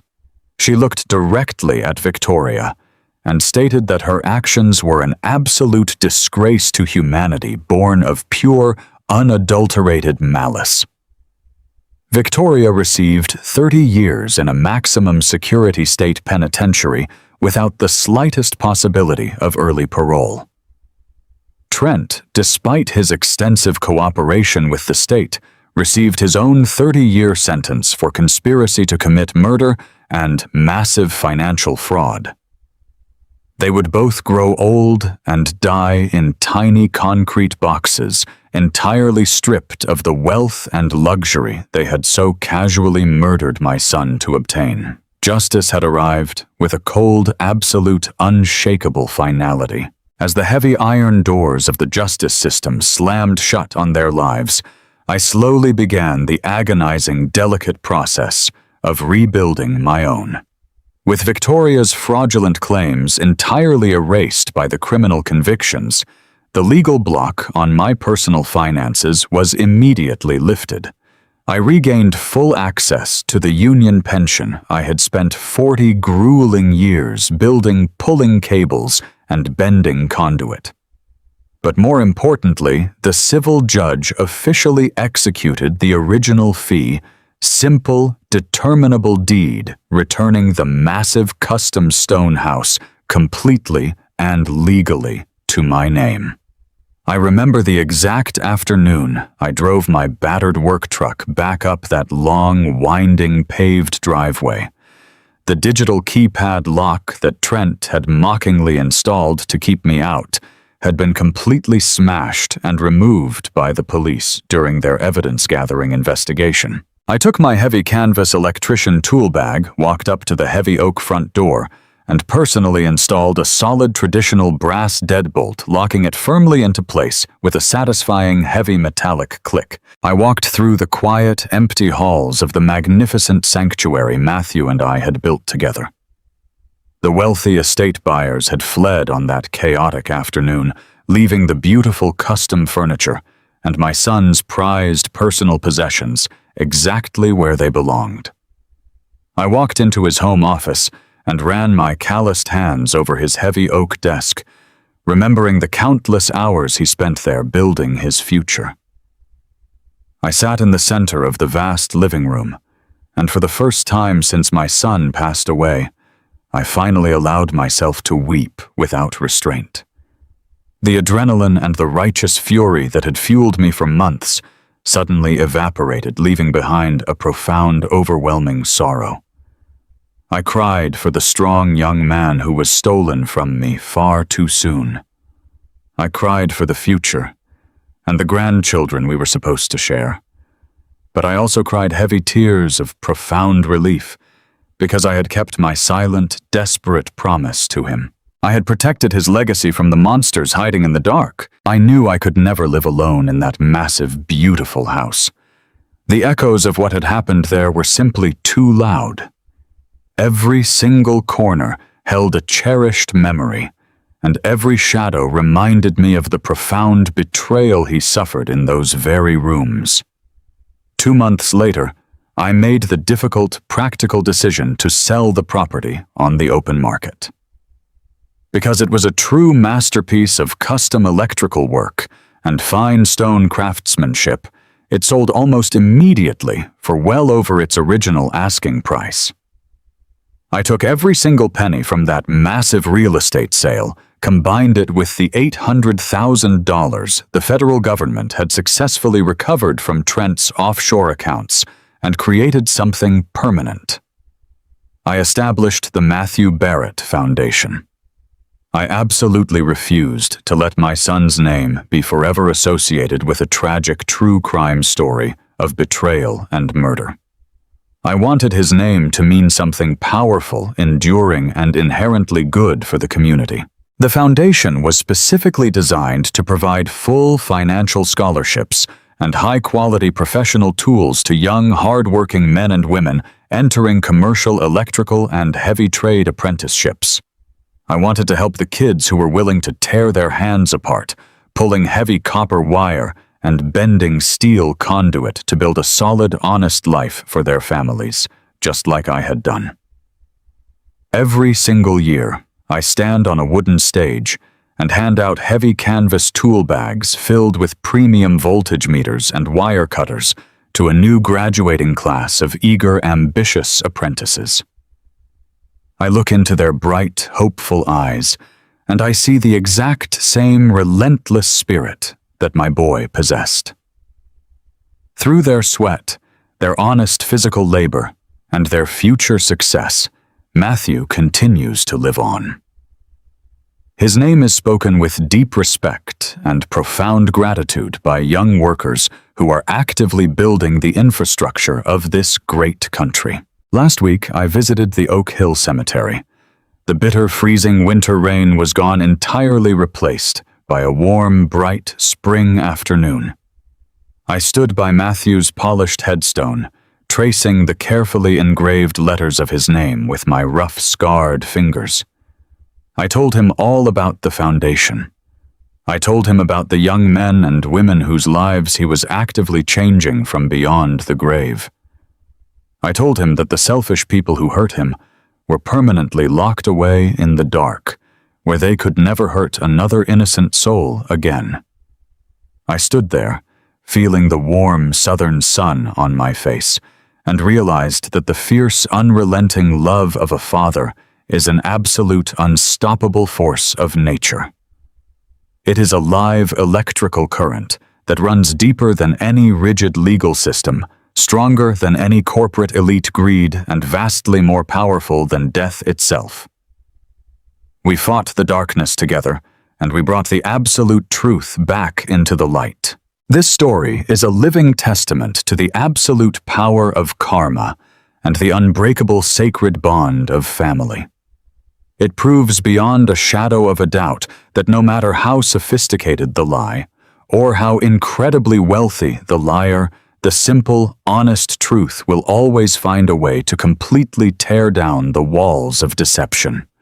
You reap exactly what you sow in this world. The greedy elites who thought they could casually treat hard-working people like disposable financial assets learned a devastating, permanent lesson about the quiet, unstoppable strength of the everyday men who build this country. We may look tired.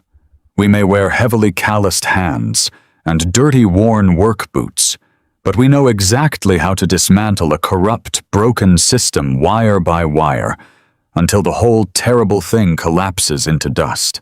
If you felt the raw, genuine emotion and the powerful absolute justice in this story, please hit that like button to bring a little sunshine to this old father's heart. Subscribe to the Scapes Travel 4K channel right now so you never miss the next incredible life stories I will share with all my heart. And please tell me down in the comments exactly which city you are watching this video from and what time it is there right now. It brings me immense joy to know which specific corner of the world is listening to my voice and sharing in this powerful journey of truth and ultimate redemption. Thank you for standing by me through the darkest nights. See you in the next life story with profound love and deep respect.